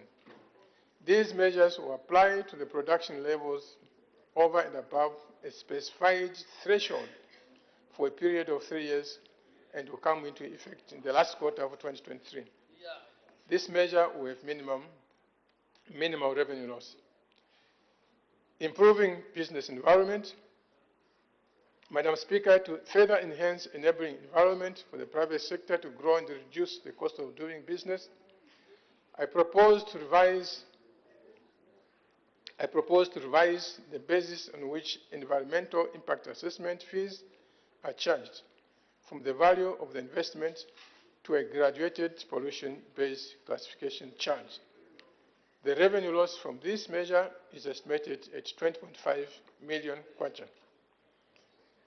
Madam Speaker, I also want to talk about tax amnesty on penalties and interest. Madam, to provide relief to individuals, businesses, and other entities following the adverse effects of COVID-19, government will implement a tax amnesty program on all penalties and interest accumulated up to 30th of September 2022 and will cover all taxes. Madam Speaker, the program will also provide amnesty to non-compliant taxpayers to regularize their tax affairs, appropriately register, and make correct declarations without penalties and interest. Madam, detailed guidelines regarding the modalities of the amnesty program will be published. Madam Speaker, the amnesty will run from midnight tonight. The amnesty will run from midnight tonight to 31st March 2023. I therefore urge taxpayers to take advantage of this initiative before the penalties and the interest are reinstated on the 1st of April 2023. Thereafter, enforcement will be stepped up. Non-tax measures. Madam Speaker, to encourage the growth of courier services, I propose to reduce the upfront license fees for domestic courier operations to 10,000 kwacha from 15,000, and for local courier operations to 5,000 from 10,000 kwacha. I also propose to reduce current fees for selected services that are offered by the Patents and Companies Registration Agency. Madam, I propose to revise upwards various fees for services provided under the Department of Cooperatives to make them more cost-effective. Madam Speaker, the net revenue impact of non-tax measures is a minimum loss. Madam, in summary, the total revenue gain from the measures I've proposed is 9.2 billion kwacha, while the revenue loss is 4.3 billion kwacha, which will give us a net revenue gain of 4.9 billion kwacha. Housekeeping measures. Madam Speaker, to update, strengthen, and remove ambiguities in certain provisions of the tax laws and make tax administration more effective, I propose to amend the Income Tax Act, Property Transfer Act, Customs and Excise Act, Value-Added Tax, and the Local Government Act, among others. Madam Speaker, all the measures I have outlined, unless otherwise stated, will take effect on 1st January 2023. And, Madam Speaker, as I conclude, in Part 4, Madam Speaker, the New Dawn administration is delivering on its promises to the people of Zambia. Our promise to fix the economy is on course. Growth has rebounded. Budget credibility has been restored. Inflation has been lowered. And the exchange rate is stabilized. And of course, concrete steps are being taken to finalize the restructuring of the debt that we inherited. Madam, education is no longer a preserve of the rich because our promise of free education is now a reality. We promise to take resources closer to the people, and we've truly done so. And in 2023, we are even increasing. Our citizens are now determining their own priorities, and we give them money to attend to their needs. We promise to recruit teachers and health personnel. We have done so. And now we've deployed more than 41,000 of them, with the majority of them already placed on the payroll very quickly. Madam Speaker, Bali is fixing it.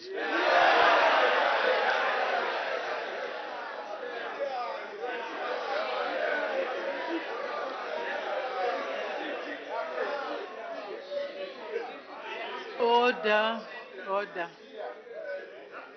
order. Madam Speaker. Order, order. Honorable members, can we continue listening? Madam, education is no longer a preserve of the rich because our promise of free education is now a reality. We promise to take resources close to the people, of course through CDF. We have done so, and in 2023 we are increasing. Our citizens are now determining their own priorities, and they are given money to attend to their needs. We promised to recruit teachers and health personnel. We have done so. And now we have deployed more than 41,000 of them, with a majority already placed on the payroll. Madam Speaker, Bali is fixing it.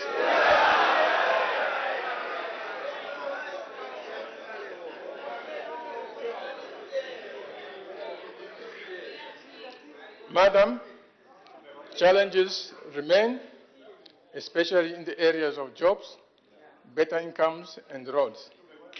The new Dawn government is determined to confront these challenges with the same methodical zeal that it is known for.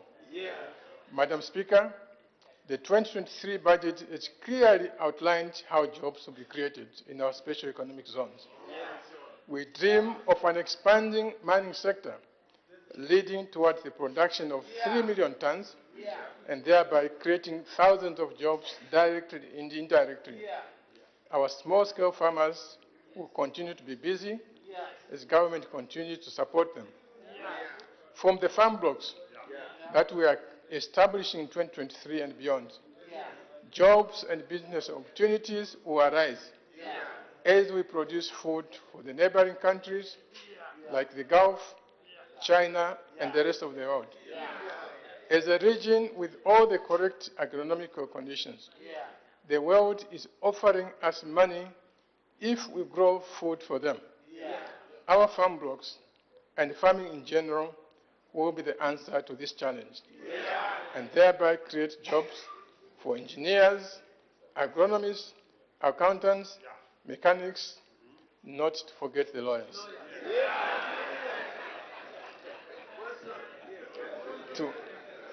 To realize these dreams, Madam Speaker, our people must take up the business opportunities as they arise.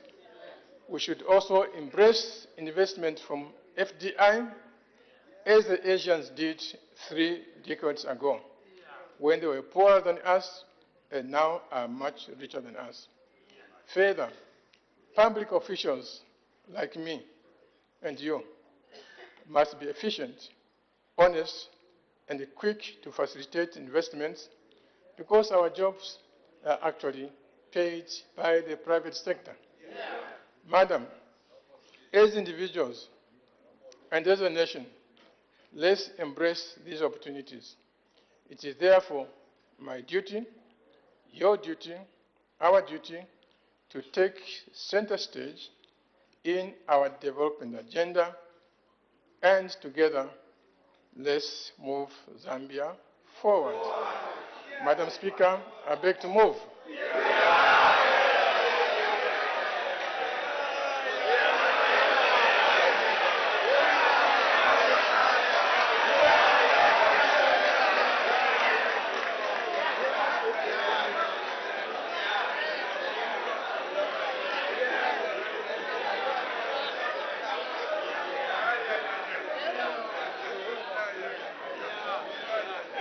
Order, order, order, order, order. Let's make progress.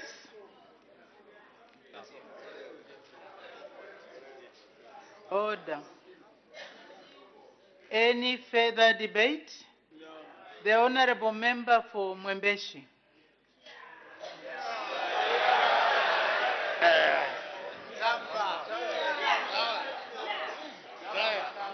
Madam Speaker, I thank you for giving me this opportunity to be the first one to speak on the motion of supply that has just been moved by the Honourable Minister of Finance and National Planning. Madam, firstly, allow me to congratulate the Minister of Finance and National Planning for the able manner in which he has moved the motion of supply and presented the 2023 national budget. Madam Speaker, the speech that has just been delivered by the Honourable Minister of Finance and National Planning has raised a number of important issues concerning the economy of our country and requires careful analysis by all honorable members.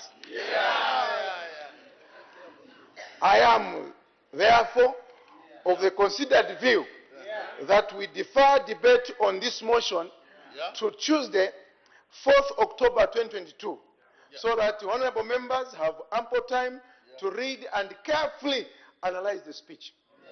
This will enable the members to come back next week well prepared to debate the motion meaningfully.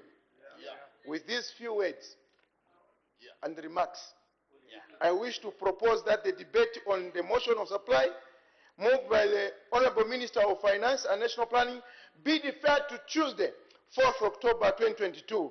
Madam Speaker, I thank you.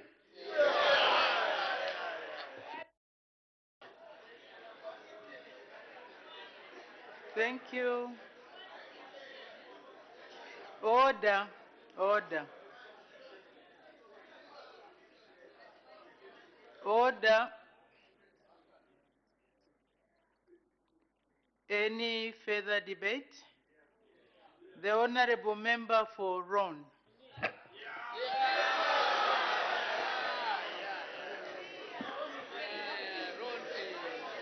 Madam Speaker, let me also congratulate the Honorable Minister for his steadfastness in presenting the budget to this House.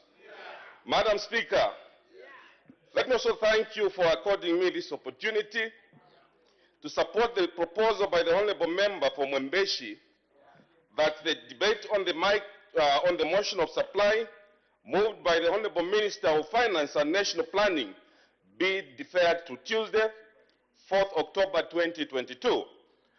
Honorable members, you agree with me that the issues contained in the budget speech have an impact on the lives of the people that we are privileged to represent in this House, and therefore we require sufficient time to study the speech, Madam Speaker.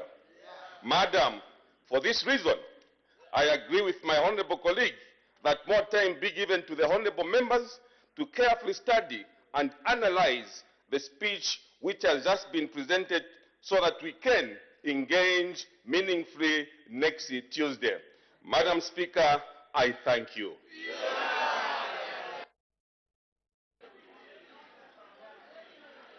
Order. I hear no objection to the proposal. The proposal is agreed to. The debate on the motion is adjourned until Tuesday, 4th October 2022. Her Honor the Vice President, adjournment. Madam Speaker, I beg to move that the House do now adjourn.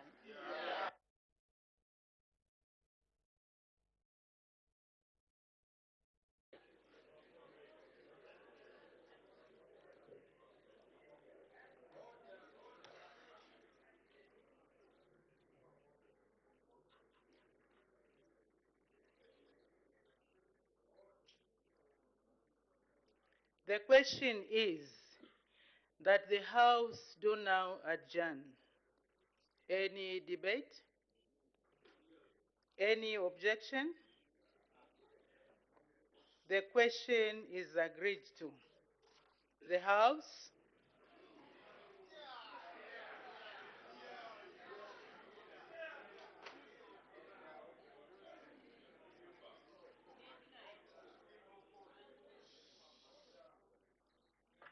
is now adjourned.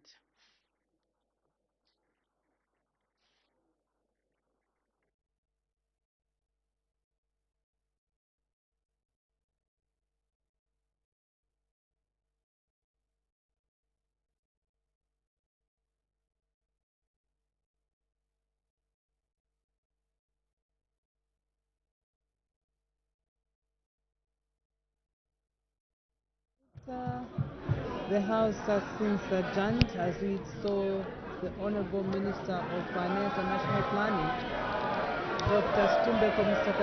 unveil the 2023 budget amounting to 167.3 billion kwacha.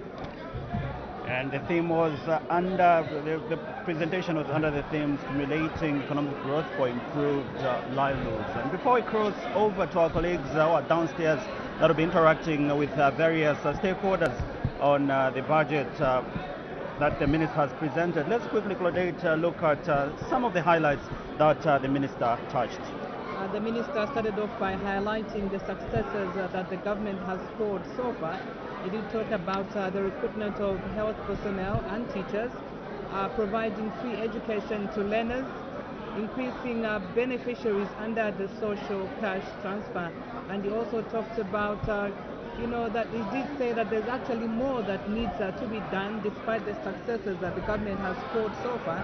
And this includes job creation, better incomes, and infrastructure development. And so in the education sector, the Minister of Finance has allocated 23.2 billion kwacha. The health sector has been allocated 17.4 billion kwacha. And the Minister of Finance and National Planning did say that recruitment of health workers will continue. The Minister has proposed 307.5 million kwacha on the recruitment of 3,000 additional health personnel and an additional of 4,500 teachers will be recruited. And pay-as-you-earn threshold has been increased from 4,500 to 4,800 kwacha. Under the energy sector, the Minister did say that the country has achieved a surplus in electricity generation capacity of 1,156 megawatts. And he did also say that government is in the process of converting the Tazama pipeline from petroleum feedstock carrier to a carrier of finished product. Under transport and logistics, the Minister did say that many of the roads are already at the stage of final negotiation with potential partners, and some work are likely to start this year and progress to next year and beyond. And furthermore, the Minister did also talk about decentralization. We know that most of the members of Parliament have been complaining accessing the CDF, which was increased in last year's budget, which we are using this year from 1.6 million to 25.7. And today, Claudette, the good news is that there's a slight increase from the 25.7 CDF, which was allocated last year, to 28.3, which is seen an increase of 2.6 million in next year's budget. Okay, so that's just a brief of what has happened here. But like always, after such an address, we do have expectations from invited guests and of course members of Parliament. Just now we cross over to Julius and Pauline for more.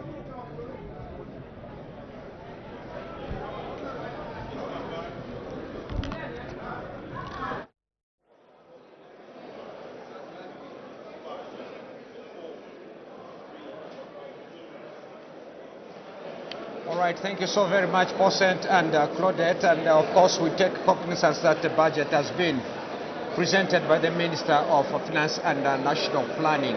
Earlier on, we had expectations on the budget, and now we get to reactions. And we are joined in the studio by Mangango Member of Parliament, Mr. Luhamba Mwene. Good evening and welcome to the program. Thank you so much. Would you please kind of give us your quick reactions? Maybe you can select one or two sectors and give us the reaction to the Minister of Finance's budget. My reaction is that this budget is one of the best budgets so far that has been presented to us today. You know, it's a budget that is talking about all aspects of life to all the Zambians. It's giving us hope. It's giving us, it's showing us that really the promises that were given to the people of Zambia are coming to pass. For example, the meal allowances for students and student loans as well as bursaries that will be attended to, okay, starting from 2023. Also, we look at the farmers themselves, okay, farming input support program is something that will be attended to as well, okay. Also, the issue of giving farming blocks to various farmers that are interested into farming. This is one of the activities that can actually develop our economy, because without food, an economy cannot develop. You see, so those are some of the areas that have been tackled. Also, the promises that were given by the new government, have been highlighted that they have already been fulfilled. The teachers that were supposed to be recruited have been recruited, the medical staff have been recruited, and also those that remained, they will still be recruited next year. It's just a small number now remaining that will be recruited next year. So all those that have got relatives that are in the medical staff, that are education, and as well as other professions, okay, they will be recruited next year. They will be employed. You see? Yes. So in summary, it's a budget that is giving hope to everyone. It is showing actually an increase also in as regards as investments, even the expected amounts that will be utilized in 2023. It is slightly higher than the one that has been implemented or has been utilized this year. So it's a very good budget that is giving hope to the people. Everyone, all spheres of life have been catered for. Honorable, would love to thank you for joining us, and we do hope that that will shape your policy debate when it comes back on the floor of the House, beginning on Tuesday, 4th of October. Thank you so much. Thank you so much. Sure. Right, those were the remarks and reactions by Mangango, Member of Parliament, Mr. Luhamba. And just about now, Pauline, we are being joined by another Member of Parliament. Yes, Julius, we are joined by Kabwe Central Member of Parliament, Chrysosta Halwindi. Good evening and welcome to this interview. Thank you so much. The Minister has just unveiled a budget in the 2023 budget. And what are your quick reactions to the budget that has just been unveiled? Thank you so much. I'm very excited to the budget that has been delivered this afternoon because it's in line with the 8th National Development Plan, and it's a theme which was even the President delivered before this House on 9th September 2022. I'm so happy that the agriculture sector has been mentioned that the farm blocks are going to be enhanced, and that the money is already sourced about $300 million to make sure that the agricultural farm block are enhanced. It will mean that there will be increased productivity of food in the country, hence securing food security, and also even to source market outside the country to make sure that we start exporting agricultural products.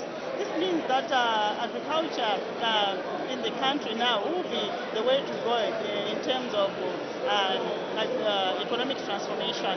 And also, I'm very excited where the mining sector has been mentioned, and also that our people, the small-scale miners now, will be supported by the government in terms of equipment, access to finance, and to make sure that even those that were dealings to do with gold, illegal mining, now they'll be supported, and they'll be buying locally.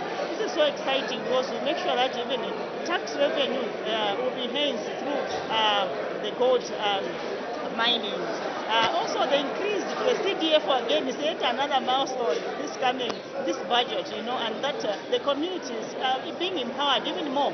Because there's a mention that the act is going to be, even revised to make sure that our community are given even more power to make sure that they're the ones to decide on the monies that are given to the community. So I'm so excited. And the recruitment also, that this coming budget, we will recruit more. That is on human development. That will recruit more teachers, recruit more health workers. This is yet another milestone. Thank you so much. Thank you very much, ma'am, for joining us. Thank you. Well, that was Kabwe Central Member of Parliament, Chrysosta Halwindi, who was giving us her reactions to the 2023 budget that has just been unveiled by Finance and National Planning Minister. And we are joined by another Member of Parliament, Julius. Mr. Taulo Chewe, Kuluwasenshi Member of Parliament, welcome to the program. And just been listening to the budget by the Minister of Finance and National Planning. If you had to pick one or two components from the budget, what would be your reactions to the budget? Thank you so much. I would like to thank the good people of Mobilization constituents for giving me this opportunity to represent them. On the issue of national budget that has been presented by the Minister of Finance this afternoon, I'd like to comment quickly on the increase of CDF allocation for 2023 from 25.7 to 28.3 million kwacha. For me, this is a fair deal because I'm coming from rural constituents, and all what our people in my constituency want is development, and we can only develop the constituents if we have enough funds. So with that increase, it is now telling me as Member of Parliament for Urbanization constituency, that I have also to make sure that I'm also up to the game to ensure that the development that people of Urbanization deserves really come to fruition. As you might be aware that Urbanization constituency is on record to open up a sugar plantation within the constituency, and I'm also happy that there is also increase in the allocation of agriculture, which is also good because the Urbanization constituency is predominantly based on the farming activities. So my role is to see to it that we are able now to start planning how we are going to distribute this money. It's my hope and prayer that the government is going also to listen to start disbursing this money at the beginning of the first quarter, so that we can able to plan and also look at other opportunities that can benefit the good people of the Urbanization constituency. All right, Honorable Chair, I would like to thank you. I do hope that shapes up your debate for Tuesday next week. Thank you so much. Thank you so much for coming. Right, Mr. Town Ochewe, Urbanization Member of Parliament, giving us his reactions, and we'll be joining by another member of our Parliament, and this is Bwana Mkubwa, Member of our Parliament, Mr. Warren Mwambazi. Honorable, just from listening to this presentation of the budget, if you had to keep maybe one or two sectors from the budget, what is so dear to your heart on the presentation of the budget by the Minister of Finance? Thank you so much. The sectors I would pick is agriculture. There's an increase in agriculture, I think about 9.1 billion, which encompasses issues of extension services to the farmers, also FISIP, and also the creation of the farming blocks. They've allocated about 400,000 to ensure that the Nansanga and the Luswishi farming block are enhanced. As you know, agriculture is a mainstay. It ensures that we have food security in the country. As well as we cannot also forget about the health sector. Health sector, I think 20.7 is about 10.7% of the total budget, which has been allocated to the Ministry of Health. That entails completion of some of the health facilities in the country. Also, they've increased the procurement of medicines for the country from 2.7 billion, I think it's now 3-point-something billion kwacha. It ensures that the country will have access to medicines. As we go to our hospitals, our people in Zambia are able to access the much needed health facilities, medicines, and also the procurement of specialized equipment such as x-rays and all these scans and all that.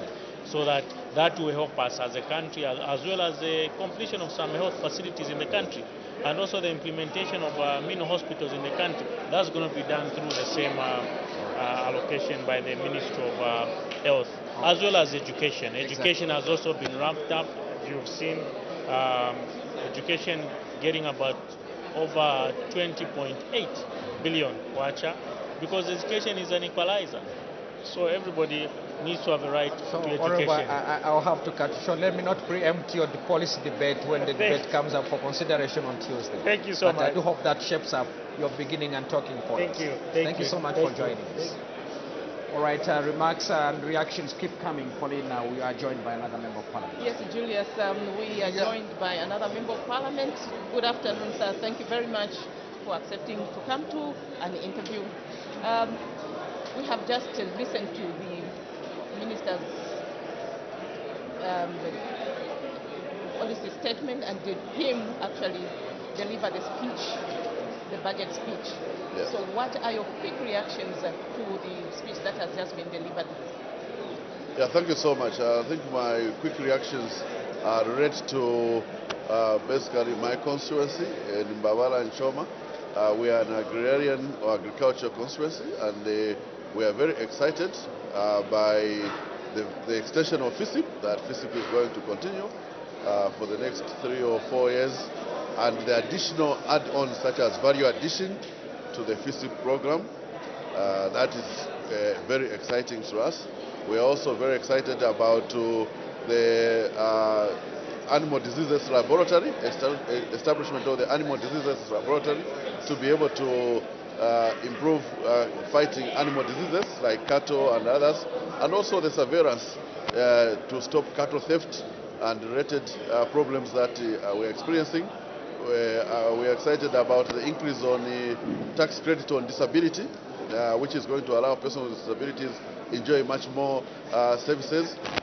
Establishment of ECD centers, early childhood education, which is going to ensure that children have the quality foundation in their lives, as ECD is a major foundation for going forward. Thank you very much, sir. I know that you have a lot to say about the speech that has been delivered in the House. Definitely. So thank you so much. We hope that you keep all those words for next week, Tuesday, when the debate starts. Yes, thank you. All the best. Thank you very much, sir. So that was Mbabala Member of Parliament Joseph Musanje, who gave us his reactions on the budget speech that has just been delivered. And Julius, we have next Kafue Member of Parliament, Ms. Miriam Chonya. Right, Honorable Chonya, good evening and welcome to the program. Good evening, thank you. All right, want you to just pick one sector that is dear to your heart and give us a reaction based on the statement that the Minister has presented this evening. One sector? I would have loved to comment on education, okay, because that's where my in passion just about is. 2 minutes, maybe you can comment in under just about 2 minutes. I give you 2 minutes, you can quickly summarize. We don't want to preempt your debate for Tuesday. All right, well, just to welcome, the continued support to the education sector. I think the good news today is about government's intention to reintroduce meal allowances.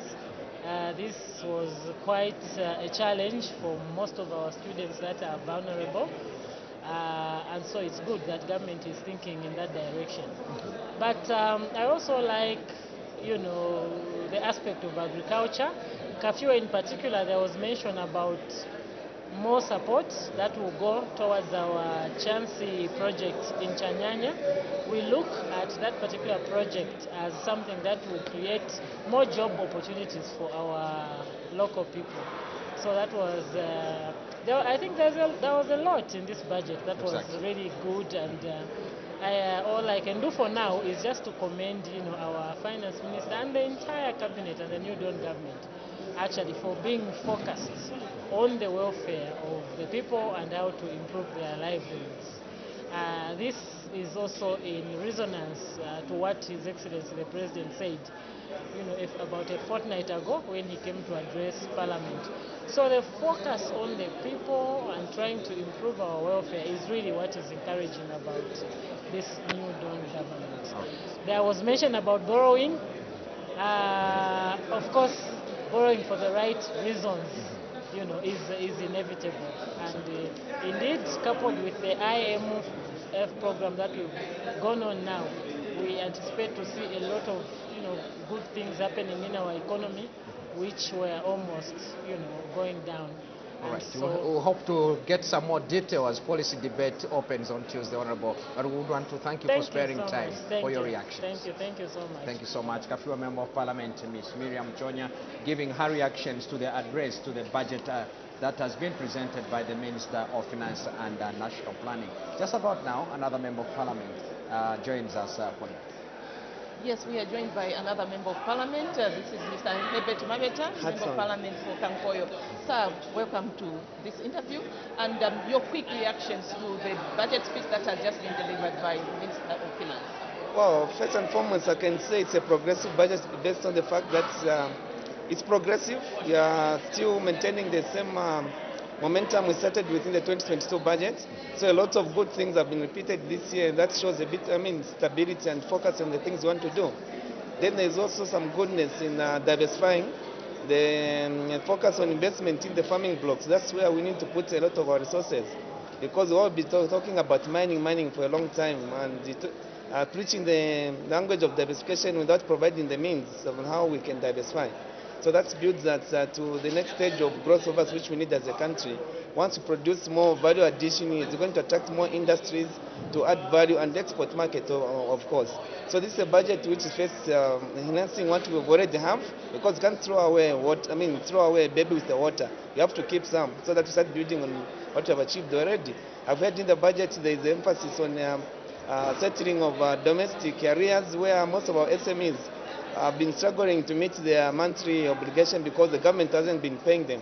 So by the government going to start quickly settling out the domestic areas, just put more money in the SME, we are going to retain and employ more people, obviously pay more tax to the government also. Tax amnesty to the SME.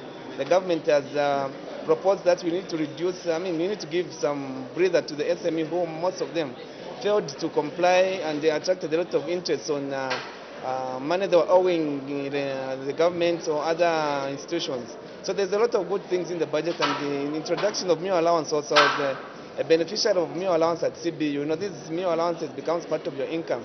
I started sponsoring my siblings, my young sister, my young brother.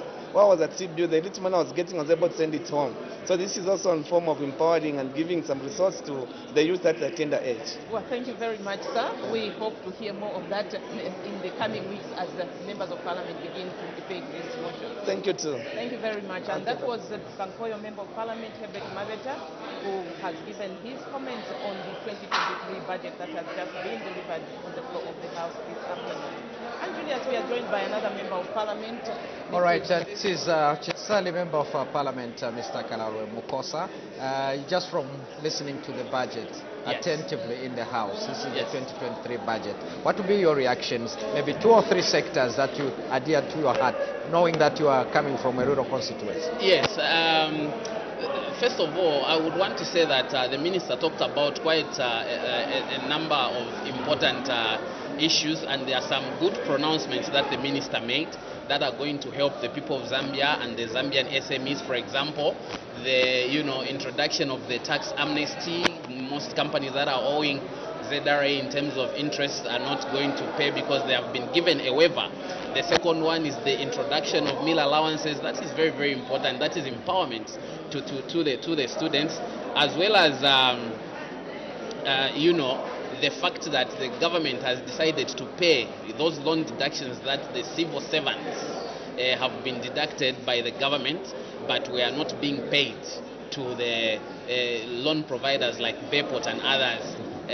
The government has paid that, so that is quite good. I also commend the Minister for the intention to start buying gold internally, because that means they are going to promote artisanal mining, which will be in line with the diversification in the mining industry that the government has always been lamenting about.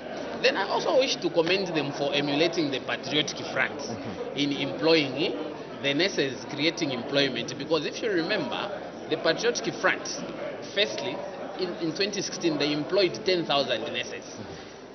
The UPND, they employed 11,000, which is about 1,000 more. So it's good. In the second year, which was 2017, the Patriotic Front employed 7,500. The UPND is intending to employ 3,000, which is, it's not matching the 7,000, but it's good. In the following year, again, the UPND, the PF employed about 5,000. The PF employed about 5,000 again. So I commend them for emulating what the PF was doing. Now, the other issue that is of concern that the Minister didn't talk to the people about is the fact that this budget has actually reduced from the budget that we have for 2022. The 2022 budget is 172 billion kwacha. If you add the supplementary budget that we recently approved, it was coming to about 194 billion kwacha. When you look at the budget that the Minister has made, that he has announced, it is 167, which is a reduction of about 13%. Now, the Minister contradicted himself when he was saying that the government is doing very well